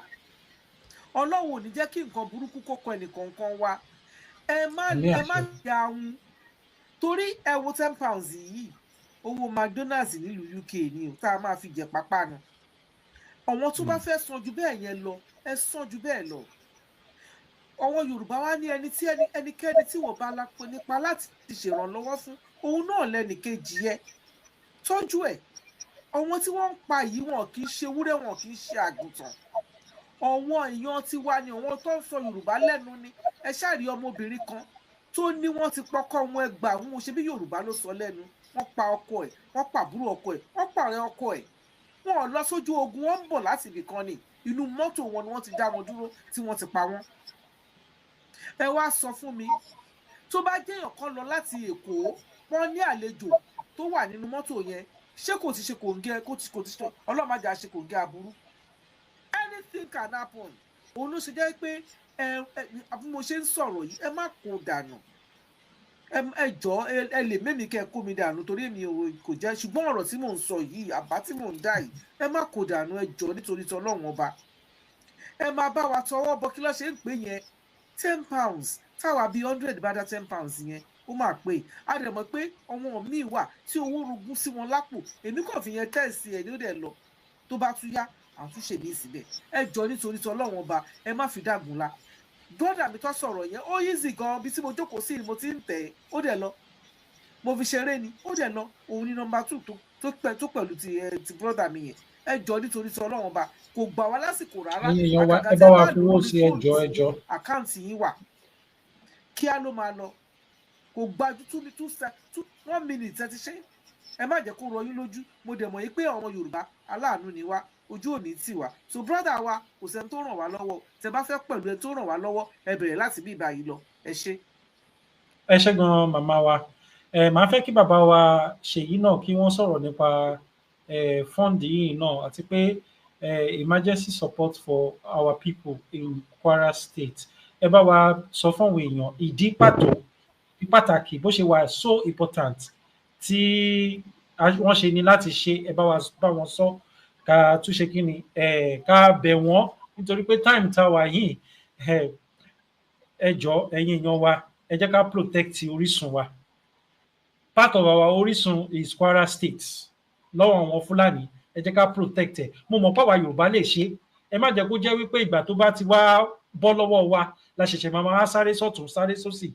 It is the best time now to save Kwara State. Kwara State, save Kwara State. Ẹ jọ̀ọ́ bàbá wa ẹ bá wa bá àwọn ará ilé sọ̀rọ̀ kí a wá ṣe kí ni ká wá ká ẹsẹ̀ ètò yìí nílẹ̀ ká dẹ̀ máa ṣe kí ni ká bẹ̀rẹ̀ sí ní máa share GoFundMe ní àárín ara wa nínú group nínú WhatsApp lórí Facebook lórí everywhere every platform. Lágbára Elédùmarè á ṣe fún wa. Ẹ ṣé gan bàbá wa Ṣèyí. Mo sọ sọ́dọ̀ yín lọ́hùn. Ẹ bá wa gbóhùn sókè.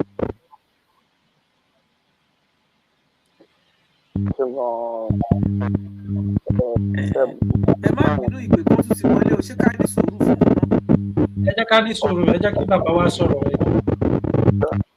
Kí n sọ ní kíákíá fẹ́ rọ gbogbo ọmọ Yorùbá ẹ̀jọ́ ìlà àgbájọ ọwọ́ ìṣẹ̀lẹ̀ gbogbo wa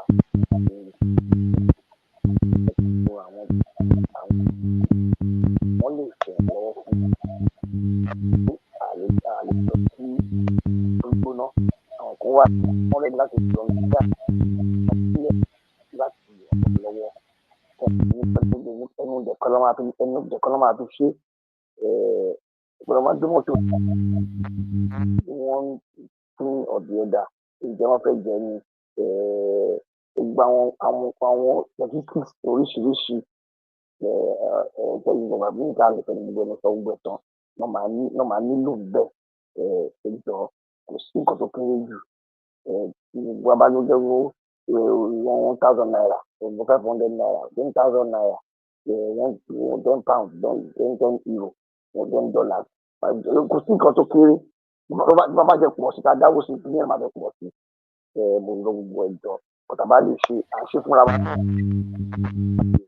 ẹ̀ka àwọn tí ọ̀la pé ilẹ̀ wa àwọn náà là láti protect àwọn àbáwá wọ́n jà fún wa wọ́n pé àwọn àbáwá wọ́n jà fún wa láti defend ilẹ̀ yẹn ni lọ sílẹ̀ nílẹ̀ o kò sí gbọ́ sí kankan jẹ́ pé àwọn Yorùbá wọn lọ sí ìlú nílùú wọn lọ ń bá wọn jà ń bẹ̀, wọn lọ sí Haúsá lọ pa wọn bẹ̀, wọn lọ sí ọ̀dọ̀ Ìgbò wọn lọ àmọ́ lọ sí ọ̀nà láti ìdíjọ́ bí jìnnà jìnnà lọ balẹ̀ àgbàlọ́ nílẹ̀ mi ìgbẹ̀gbọ́n tán ṣùgbọ́n ilẹ̀ wa ẹ má jẹ́ kó gbà ó.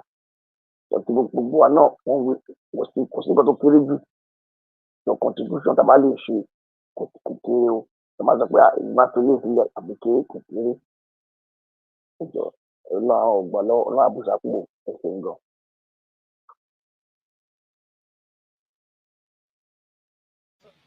Ẹ ṣé gan bàbá wa, thank you very much for that speech. Bàbá wa Ẹ̀mọ́lá, bàbá wa bá àwọn ará ilé sọ̀rọ̀ pàtó ìdí pàtàkì tí wọ́n ṣe ní láti ṣe kíni láti fi owó yìí àti pé ṣé accountability a máa tún wá ṣe understand láti wá update àwọn èèyàn wa so that àwọn èèyàn á tún lè ṣe more ṣe mọ̀ tá a bá fi ń wọ̀n wọ́n pé àṣebáyìí pẹ̀lú owó tí à ń contribute most especially ní diaspora tí wọ́n bá ń rí accountability wọ́n máa sọ pé àwọn people yìí olóòótọ́ ni wọ́n ẹ jẹ́ ká tún tẹ́ bá tún wá next wọ́n á tún ṣe kíni wọ́n á tún ṣe understand ẹ bá wa bá àwọn èèyàn sọ̀rọ̀ ẹ bá wa bẹ̀ wọ́n ẹ bá wa sọ fún wọn. ẹ̀yin èèyàn wa nílé lẹ́yìn odi mo kí yín mo tẹ̀ dúpẹ́ lọ́dọ̀ àwọn tó ti nawọ́ sí GoFundMe wa. We definitely need over 1,000 and we definitely need over 10,000. Nǹkan tó ń kojú àwọn Kwara kì í ṣe nǹkan kékeré. 11 local government ló ti sack. In Kogi State, over 6 local government ní ti Yoruba. In fact, ní Kogi State, as I speak to you, wọ́n wọnú ìlú tó ń gbé àwọn èèyàn wa ní. Ó kan wá lóminú. Wọ́n wọnú ìlú tó ń gbé àwọn èèyàn. In fact, about 2 months ago, wọ́n wọ ìlú, wọ́n gbé ọkọ, wọ́n gbé ìyàwó, wọ́n dẹ̀ tún gbé ọmọ. Wọ́n wá fi ọkọ sílẹ̀ pé kóun máa lọ wá owó, wọ́n wá gbé ìyàwó àti ọmọ, wọ́n gbé wọn lọ. A little child. You look at that. They took that little child into the bush. The man went to bring 1 million. Only no, but their money is 10 million. Ìgbà tó yá wọ́n tún ní 60 million. Wọ́n release. Inú gbọ́nbẹ̀ yẹn ìyàwó ẹ̀ tún bímọ síbẹ̀. So we are under siege. Arákùnrin sọ lẹ́ẹ̀kan, he said we are in a silent war, and that is the most dangerous war. If somebody is fighting you silently and you don't know, not least people who have declared jihad against you, and their jihad is not, it has nothing to do with Islamic that you have to become Islam. All they understand about jihad is that you don't look like them, you don't speak their language, you are gone, you are dead. So it has nothing, on top of it, is Muslim, Christian, it has nothing to do with that. So in terms of accountability, we always provide accountability in everything we do. I could remember in 2021, ìgbà tó lóye fẹ́ tí wọ́n mú bàbá wa olóyè, and we rallied round. Within 24 hours in the United Kingdom, we've raised over 5,000 pounds. And we sent it to the lawyers to make sure, and our demand was to make sure, because Malamiti read the plane ni Kutonu to take him straight to Abuja. We said, on no account must they take him out of Benin Republic. So we got a lawyer, English, French, we had to look for a lawyer. We called them, they came back and gave us accountability of how they got the money, what they got, what they spent, and everything. So there's always accountability and there's always transparency.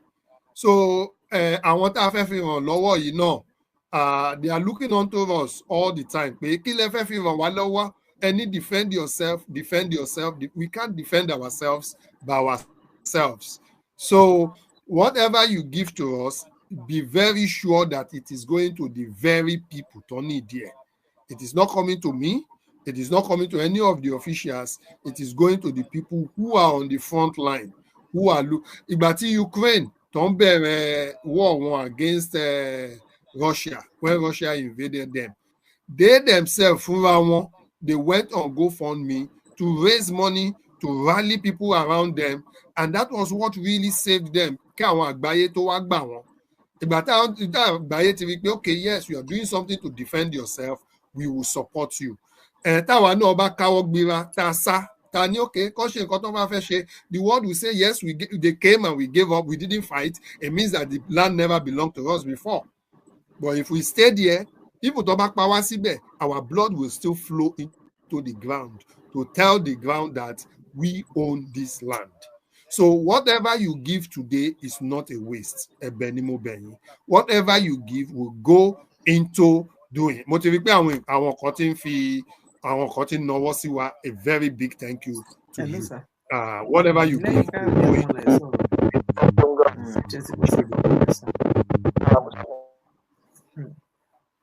Ọlọ́run ò jẹ́. Ẹ ṣe bàbá wa kan ti wà lórí ìpè, ẹ jẹ́ kí wọ́n sáré bá wa sọ̀rọ̀. Ẹ jẹ́ kó gbóhùn sókè, ẹ ṣe gan ma. Ok. Mo ń bọ̀ o. Tẹ́ bá wo orí fọ́nrán ẹ rí i pé ó ti ń lọ sókè, ẹ jẹ́ kó máa lọ bẹ́ẹ̀ ẹ̀yin èèyàn wa.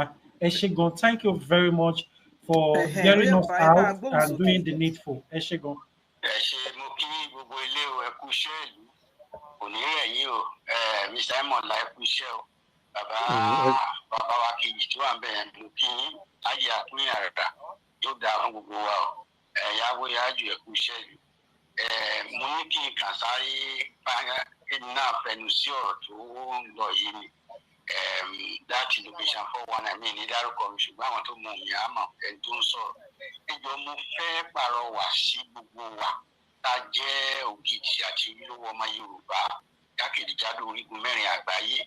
Ilẹ̀ tá a ní ilẹ̀ yìí nìkan ni ilẹ̀ Yorùbá ẹni ti wà. Ibẹ̀ láti lè yan fàǹdàfàǹdà. Ibẹ̀ láti lè fọkànbalẹ̀ gbégbé ayé rere. Ẹ má jẹ́ kí àwọn àjòjì ó gbà mọ́ wa lọ́wọ́, mo bẹ̀ yín ni. Ẹ̀yin ohun tó ṣẹlẹ̀ nílẹ̀ Haúsá 221 years ago ní Fulani ti gbalẹ̀ mọ́ wọn lọ́wọ́. Today wọ́n ṣẹ̀ṣẹ̀ ń jìjàǹgbara láti gádà ara wọn jọ láti confront àwọn Fulani. Èmi rò bó ti wà almost too late. But our own case, ẹ má jẹ́ pé bíi ti àwọn Haúsá, ẹ jẹ́ ká kẹ́kọ̀ọ́. Gbogbo èèyàn ọmọ Yorùbá yá èyí ju ẹ̀mí òjò ẹ̀jẹ̀ àgbépàjì. Ẹ̀yin kábíyèsí wa, mo bẹ̀ yín, mo fi orí àwọn ọmọ kéékèèké tí wọ́n mú nǹkan innocent children bá ń bí wọ̀nyí, mo fi bẹ̀ yín, mo fi orí àwọn ògbó wa lọ́la, mo fi bẹ̀ yín, mo fi àwọn alálẹ̀ bẹ̀ gbogbo wa àtẹ̀yìn olówó ilẹ̀ Yorùbá. Ẹ jẹ́ ká rally round. À ń sọ̀rọ̀ Kwara is good, ṣùgbọ́n diversionary tactics àwọn Fúlàní ga. Wọ́n lè divert attention gbogbo àṣìwé sí Kwara, wọ́n máa rọ̀ síbẹ̀. At the end of the one gba ìpínlẹ̀ wọ other state. So our state, ẹ má jẹ́ ká jáfira, ẹ má jẹ́ ká fọwọ́ lé ká máa wò. Anything can happen. These people have plan between for now and December ending. Ẹ jọ̀ọ́, plan wọn ó burú gidi fún wa nílẹ̀ Yorùbá. Ẹ má jẹ́ ká fọwọ́ lé ká, ẹ̀yin kábíyèsí, ẹ ṣe gbogbo nǹkan tí a máa ṣe nílẹ̀ Yorùbá ní ibi tẹ wà tẹ́rìtì yín. Ẹ ní sọ pé ẹ̀sùn sẹ́rìtì yín ẹ bójútó dáadáa kí omi má lọ jẹ ẹ̀yìn wọ̀ gbé lẹ́nu. Mo bẹ̀ yín ni dem GoFundMe yìí, ẹ jẹ́ ká fọwọ́ sí ẹ jọ̀ọ́. Tábà gbé nìkan sí ó ní Mr. Simon lásán sí. Wọ́n gbé ọkọ, wọ́n gbé ìyàwó, wọ́n gbọ́mọ. Wọ́n ní kọ́kọ́ lọ owó wá 16 million. Ibòmíì wọ́n lè ní kẹ́ lọ wá 50 million. Tọ́pẹ́ bá gbọ́dọ̀ àwọn èèyàn ara líra àwọn àgbà. Nígbà tí wọn ò gbé wa báyìí, ẹ̀dẹ̀ fẹ́ gbogbo Yorùbá lọ. Títa bá ara líra dáadáa owó yìí, tá a fi gba Yorùbá nation sílẹ̀, tá a fi gba orílẹ̀-èdè wa, tí kò bẹ́ẹ̀ dájú pé ká wá wà lóko ẹrú. Ìgbà yẹn owó wa ò ní ṣe náà. Àwa tá a jẹ́ bílọ́níà, àní lè náwó wa lẹ̀ Yorùbá. Torí pé tí Fúlàní bá ti overrun wa, ó mà parí nìyẹn o. Gbogbo schools àti ìgbẹ́kẹ̀lé, gbogbo churches wa, ó di kátúràṣì. Ẹ jọ̀ọ́, mo fi Ọlọ́run bẹ̀ yín, mo fi Elédùmarè bẹ̀ yín, gbogbo ẹ̀yin lówó ilẹ̀ Yorùbá, both within and without, àyín tẹ́ wà lókè òkun àti ẹ̀yin tẹ́ wà nílẹ̀ Yorùbá. Ẹlòmíì $1 million ọ̀dọ́ lójú. Ẹ fi ràn wá lọ́wọ́. Ṣé báwọn kan ló ran Fúlàní wọ̀nyí lọ́wọ́ tí wọ́n rí ìbọn ẹ̀wò bá ṣe ń kó ìbọn oríṣiríṣi? Wọ́n ṣàkọ́ má dé ìbọn ẹ̀ látòfurufú. àwọn èèyàn ló rárẹ̀ rà because wọ́n understand ìjà tí Fúlàní ń jà wípé nígbà bá ti lè gba ilẹ̀ máa ń wà lọ́wọ́ ilẹ̀ ti jà tí Fúlàní nìyẹn ó mọ̀ tán ẹ jẹ́ káwa náà understand ipò tá a wà ilẹ̀ Yorùbá tó we are in a very delicate and dicey situation now. This is not the time for us to fold hand kò kàn mí ó mọ̀ lè gani tó máa kàn wá o mo mọ̀ bẹ̀ nítorí Ọlọ́run ẹ jọ̀ọ́ mo fi gbogbo nǹkan tó dáa nílẹ̀ Yorùbá àti nǹkan tẹ́ ń fẹ́ àti tí tó ń mí àti tí mo fi bẹ̀ gbogbo àwọn olówó wa Mr. Fẹ́mi Ọ̀tẹ́dọ́lá mo pè é lórúkọ jọ̀ọ́ bàbá mi ẹ dìde sí wa. àwọn tó bá mọ̀ wọ́n ló lè sẹ́ǹdì ẹ̀ sí wọn ò ń gbọ́rù tọ̀dọ̀ wa yìí àwọn tó bá mọ̀ wọ́n lè sẹ́ǹdì fọ́nrán yìí. And that is the good thing about GoFundMe. ẹ bá wa send ìmọ̀ràn yìí sí wọn ẹ jẹ́ ká mọ̀ nǹkan tó ń lọ ó máa kà wọ́n náà because tán bá gbalẹ̀ mọ́ àlọ́ kò ní sí tó ń jẹ́ National Assembly Yorùbá ò ní sí National Assembly mọ́ Fulani Assembly ló máa wà ó ń bẹ̀ yín gbogbo àwọn káṣí lọ chọ́ọ̀chì tá à ń lọ ìṣòro tá à ń lọ mọ́ṣáláṣí wọ́n á pa gbogbo ẹ̀rú àwọn ló máa control religion wa nǹkan tá à ń ṣe ní Afghanistan nìyẹn o. tí ẹ sọ̀rọ̀ religion bàbá ló sọ̀rọ̀ religion ilẹ̀ ni wọ́n kàn particularly about. And the good thing about GoFundMe ni pé you can anonymously. wọ́n ní program wọn agenda. The first agenda is to claim our land. Then later wọ́n á take authority of everything. Àwọn obìnrin wa ò ní lè lọ sọ́ọ́ wọn ò ní lè lọ síbi iṣẹ́ mọ́. Ọmọ obìnrin ò lè lọ sí school. These are part of the agenda. Book is haram. Boko Haram yẹn book is haram. Haram ni pé èèwọ̀. Bẹ́ẹ̀ni anybody ò lè lọ sí school. Nǹkan tó ń fẹ́ àṣẹ ṣe nígbà tí a bá gba ilẹ̀ tán wọ́n wá ban pé this set of people lè lọ sí school. Wọ́n ò tiẹ̀ fẹ́ western education. So gbogbo wa kò sí school mọ́. A lè lọ sí school mọ́. A lè ṣe anything on our own. Ṣé kó difficult ló dé delicate? Wọ́n bẹ̀ wá ní ẹjọ́ wọ́n bẹ̀ lórúkọ bàbá Akíntóyè orúkọ bàbá Akíntóyè mo fi bẹ̀ gbogbo wa mo fi orúkọ ìwé òòṣà mo fi bẹ̀ orúkọ wa mo fi ẹjọ́ náà tó 1 second mo fi orúkọ ẹ mọ̀lá mo fi bẹ̀ gbogbo wa àti gbogbo àwa táwa lẹ́yìn Yorùbá ẹ má jẹ́ ká sùn ẹjẹ́ àsùnwọ̀pọ̀ pẹ̀lú àwọn èèyàn wa àwọn wa ẹ̀ tiẹ̀ níta bá ti fẹ́ ẹ jẹ́ ká ṣe é this is the time this is the only time we have tomorrow may be too late December may be too late ìdí tó ń bá ẹni sọ̀rọ̀ mo lè má sí láyé mọ́ ọ̀tẹ̀gbọ́n mi èyí ká ṣe lóòótọ́ àti ètùṣe ẹ̀ṣin mo dúpẹ́ ajé àpín ara ìsẹ́mọ̀ lẹ́ṣin o ilé yìí ò ní dàrú ọ̀nà yìí ò ní dàrú o lágbára lọ́wọ́ fún ẹ̀dá àṣẹ kò ní wọn àlè kábàámọ̀ lórí ẹ̀ o àárín òkú nínú àwọn ọmọ wa gbogbo tó ẹ̀ ló bèrè wọn á délé wọn bá wa láyọ̀ o àmọ́ gbé wọn sí rere ẹ̀ṣin o ó dàrú ẹ̀ṣin sà ó dàrú ẹ máa wà láyé tá a máa fi gba Yorùbá ní kò sí ní tẹ́ ẹ̀ ń lọ gbogbo ọba ìlú máa ṣojú ẹ̀ ní ẹ̀ ẹ ṣeun gan sà. àṣẹ mo dúpẹ́ o. Ẹ ṣé bàbá wa tí wọ́n sọ̀rọ̀ tán wọ́n náà wò fẹ́ dárúkọ wọn èmi náà ò ní fẹ́ dárúkọ wọn lórí ìkànnì ẹ ṣé kan bẹ́ẹ̀ ni inú wa dùn pé ẹ pè wọlé ẹ kú gbogbo ìgbà bàbá wa tí wọ́n pè wọlé a dẹ̀ fẹ́ fi àsìkò yìí ká fi kí gbogbo àwọn tó wà lórí YouTube channel tí ẹ wà pẹ̀lú wa tí ẹ kú rárá màmá wa Tóyìn Ọláoyè yèyé Tóyìn ẹ káàbọ̀ sáàrin wa once again màmá wa láti multi-faith màmá wa Akínpẹ̀lú Àbíkẹ́ ẹ ṣé tẹ́ darapọ̀ mọ́ wa thank you very much kó tó di pé àwa shut down program alẹ́ yìí láti ṣe kíni láti lọ fi ara àlàáfíà wa ká lọ fi sùn kí a tún jí láyọ̀ àtàlàáfíà ká tó di pé a tún máa mú èyí tó tún kàn a tún mú sọ ní orí Yorùbá World Media ẹ jẹ́ kí bàbá wa ṣèyí kí wọ́n bá wa kí gbogbo àwọn tí wọ́n darapọ̀ mọ́ wa kí a ká ìṣètò yìí àti lẹ́yìn wọn bàbá wa Ẹmọ̀lá being our guest lénìí ẹ bá wa kí gbogbo àwọn tí wọ́n gbọ́hùn yín tí wọ́n listen sí. ẹ ní sùúrù kan tó kí ẹ ní sùúrù ṣe rí gbogbo ẹ̀yin tí ẹ ní líǹkì GoFundMe yìí lọ́wọ́ ẹ jọ̀ọ́ àríkó ti ń lọ sókè díẹ̀díẹ̀ kó tó di alẹ́ yẹn ṣé ẹ̀yin tí ẹ ní líǹkì yìí lọ́wọ́ ẹ máa bá wa fi sí ọ̀wọ́n ibi tó yẹ kí fi sí àbí ọ̀wọ́n ọ̀rẹ́ yín ẹ send ẹ̀ sí wọn tẹ bá ti copy ẹ paste ẹ̀ sókè kínní ó máa gbé gbogbo information yẹn wá kẹ wọn bá máa send ẹ̀ káàkiri ẹ má dá nìkan èyí tẹ bá ti sanwó ẹ má dá nìkan keep ẹ send ẹ̀ kódà ẹ̀ tẹ́ ẹ̀ bá tí ì lágbára àti sanwó yẹn ẹjọ́ ọmọ Yorùbá tẹ́ pé ẹ tí ìlágbára ẹ sẹ́ǹdẹ̀ tẹ mọ̀ pé ó lè kẹ ti prógráàmù yìí kẹ wá fi tì nídìí kọ́ ti pọ̀ nǹkan tó ń ṣẹlẹ̀ ẹ ṣeun gan. ẹ ṣé gan màmá mi, ẹ ṣé fún very fast update yẹn, ẹ ṣé gan mà. Bàbá wa Ṣèyí, ẹ bá wa gbé sókè, bá wa kí gbogbo ará ilé kẹ́kọ̀ọ́ pé ó dàbọ̀. mo fẹ́ dúpẹ́ lọ́wọ́ Yorùbá Media pé wọ́n pè wá síbí láti bá àwọn ọmọ Yorùbá sọ̀rọ̀ ibi tí nǹkan dé báyà sí ìṣẹ̀lẹ̀ ní ilẹ̀ Yorùbá. Adúpẹ́ atọ́pẹ́dá o ẹ̀mùdẹ̀fẹ́ fún wa má jẹ́ ká rẹ̀wẹ̀sì gbogbo nǹkan tí ẹ ká ṣe ká sápá wa nǹkan tọ́lọ́run fún wa káfí níṣọ pé ilẹ̀ wa kò lọ ọ̀pá o ká ṣe nǹkan tá a lè ṣe ìrọ̀lẹ́ náà ni Ogun fọ́ǹtì yìí àti àwọn olórí wa gbogbo wọ́n ṣe ń lọ tó ń bọ̀ ọ̀pọ̀ ìdìtẹ̀míṣàn tó lè pọ̀ sí ẹ̀jẹ̀ ká máa sọ́pọ̀tì wọn máa gbàdúrà fún wọn wọn sùn wọn ìgbọ̀nà náà ń gbà ní ìṣèpàkiri pé ìgbẹ́ kò ti gbà gbogbo wa náà ni Ọlọ́run náà á sì máa bá wọn gbọ́ ṣe o. Over to you, bàbá wa Ẹ̀mọ̀lá, bá wa kí gbogbo ará ilé. Mo dúpẹ́ lọ́pọ̀lọpọ̀ fún àwọn ará ilé, àwọn tó nawọ́ sí wa, àwọn tó dúró tì wá, àwọn tó gbọ́ wa, àwọn tó bá wa gbé ìròyìn wa sí afẹ́fẹ́. A dúpẹ́ lọ́wọ́ yín lọ́pọ̀lọpọ̀.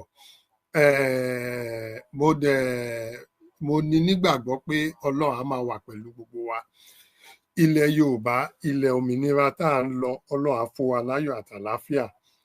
Gbogbo mo ti sọ gbogbo ẹ fi sọ́kàn, ẹ má jẹ́ kán tàn wá pé there is anything like restructuring. There is nothing like restructuring. There is nothing like regionalism. Kò lè ṣẹlẹ̀. Nǹkan tí a lérò ní pé self-determination is not a crime.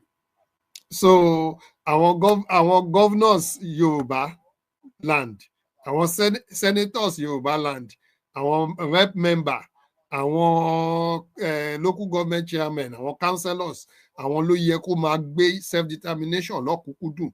Káwa gan máa sọ fún wọn pé why do you want to leave Nigeria? So àwọn gangan ló yẹ kó máa, but because they are not there for the people, they are only there for their pockets. That is why a senator can earn 20 million naira and a citizen can earn 70,000 naira, and they both go to the same market. So ẹ jẹ́ ká rò dáadáa. Ẹ̀yin tó tọ̀rọ̀ yé, inú wa dùn, a dẹ̀ dúpẹ́ lọ́wọ́ yín. Ẹ̀yin tọ̀rọ̀ yé, ẹ bá wa ṣàlàyé fún àwọn tó ọ̀rọ̀ ò yé. Àwa tá à ń ké self-determination kì í ṣe pé bẹ́ẹ̀ ebi ló pa wá o. Púpọ̀ nínú wa ló ní iṣẹ́ ọwọ́ wa. And we are not here because of the money. We donate our own money. We give our own time. We give our own resources. We sacrifice a lot just because of the welfare of our people. So ẹ̀yin tẹ̀dẹ̀ ń tẹ̀lé wa tẹ́ nígbàgbọ́ sí wa. Mo fẹ́ kí gbàgbọ́ yẹn kó túbọ̀ máa bí sí pé a ní dà yín. Tẹ́ bá gbọ́ anybody tó bá kúrò láàrin wa tó ní àwọn tó wà ní YSDM wọn believe in self-determination.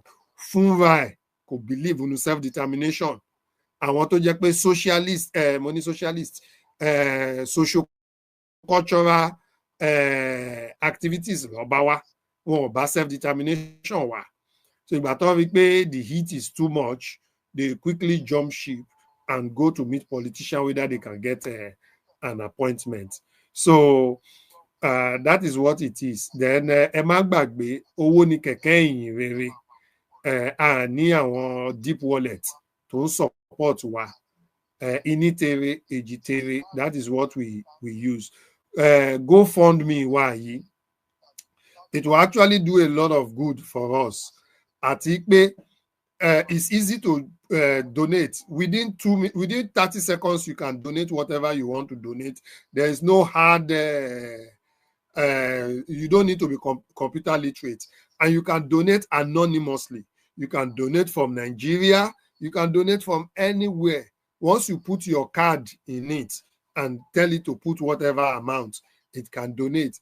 so àwọn tó wà nílé wọ́n lè donate sí, àwọn tó wà níta wọ́n lè donate sí. If you want your name to be there like myself, your name will be there.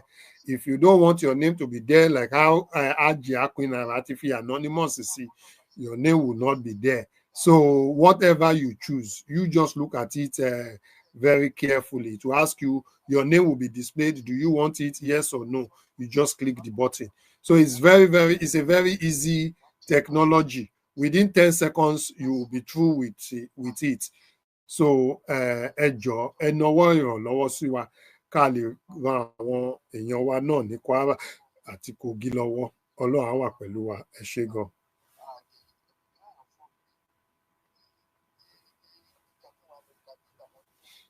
Ẹ ti mute yágbóyájú. Okay, ẹ ṣé gan màmá, ẹ ṣé gan Mr. Emola, màmá wa Aji Akwinara, ẹ bá wa kí gbogbo lé, ẹ bá wa dúpẹ́ lọ́wọ́ àwọn guest wa náà, ẹ bá wa dúpẹ́ lọ́wọ́ wọn pé a pè wọ́n wá, ẹ kú gbogbo ìgbà, ẹ ṣé, ẹ bá wa gbóhùn sókè mà. Ẹ ṣeun, a dúpẹ́ lọ́wọ́ gbogbo ẹ̀yin tẹ́ wà ní comment section, a rí gbogbo nǹkan tí ẹ̀ ń tẹ̀, tí ẹ̀ ń bá wa ṣe ọwọ́ tẹ́ fi ń tẹ̀ àkàndò ní dùn lágbára Ọlọ́run, ẹ̀ẹ́dẹ̀ ní fi gbọ́mọ sí o, kódà ẹ̀ ní fi gbé ara sí lágbára Ọlọ́run, ẹ tó bá máa kó àdàgbà nínú Yorùbá ojú òní tì yìí, ẹ ṣeun gan. Àwa dúpẹ́ lọ́wọ́ àwọn àlejò wa tí wọ́n wá sí Yorubawold Media, kódà wọn kì í ṣàlejò onílé ni wọ́n, bàbá wa tí wọ́n ṣẹ̀ṣẹ̀ tẹ̀lé wọn lénìí tí mo gbàgbọ́ orúkọ wọn ní àlejò wa, bàbá wa Emola wọn kì í ṣe àlejò ìjà ìmọ̀ fún olóko ìjọba ti bá mi tẹ̀lé ariwo yẹn ń dìbò ìjọba àwọn ayé ibẹ̀ yẹn ariwo pọ̀ ẹjọ́ ṣe rí àwọn ariwo máa lọ sí orí broadcast ni ẹ má bínú tí ẹ bá ti sọ̀rọ̀ ẹ̀mí ò tara yín tẹ́ bá wà ní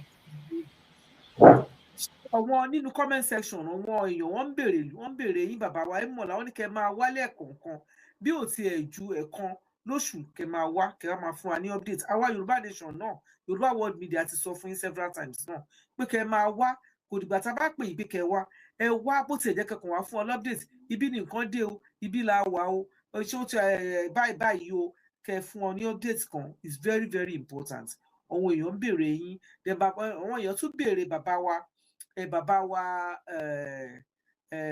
Adébánjí Akíntóyè, bàbá wà dáadáa, a fẹ́ ṣe nǹkan pẹ̀lú wọn ní nǹkan tẹ̀bí méjì sẹ́yìn, ṣùgbọ́n àti set up kìíní yẹn fún bàbá ó ṣe àjòjì díẹ̀ lára wọn. Ìgbà tó wà ní Kútọnu wọ́n máa ń bá wọn set up ni, ṣùgbọ́n ibi tó wà ní ìsìn àwọn ọmọ á ti lọ sí ibi iṣẹ́, àsìkò wá dẹ̀ yàtọ̀, àsìkò Nàìjà làwa wà pẹ̀lú wọn ní ìsìn, àsìkò wa bí wákàtí 6 sí wákàtí 5 ni, á ti tó alẹ́, á ti tó òru kó tó di pọ́n ọmọdé ọmọ àṣìkẹ́ gbogbo ojú òní tiwa. Bàbá wa wà dáadáa, ẹ máa gbóhùn wọn ìjọ kan tá a bá ń ṣe program bíbá máa pè wọn sórí fóònù bóyá wọn lè kí gbogbo ọmọ Yorùbá. Ẹ ṣeun gan, adúpẹ́ o, a kí yín o, àtúpàdé láyọ̀ àtàlàáfíà, ká ó dìbò ṣe o, ẹ ṣe. Ẹ ṣé gan màmá wa Aji Akwinara, a fẹ́ fi àsìkò ìgbà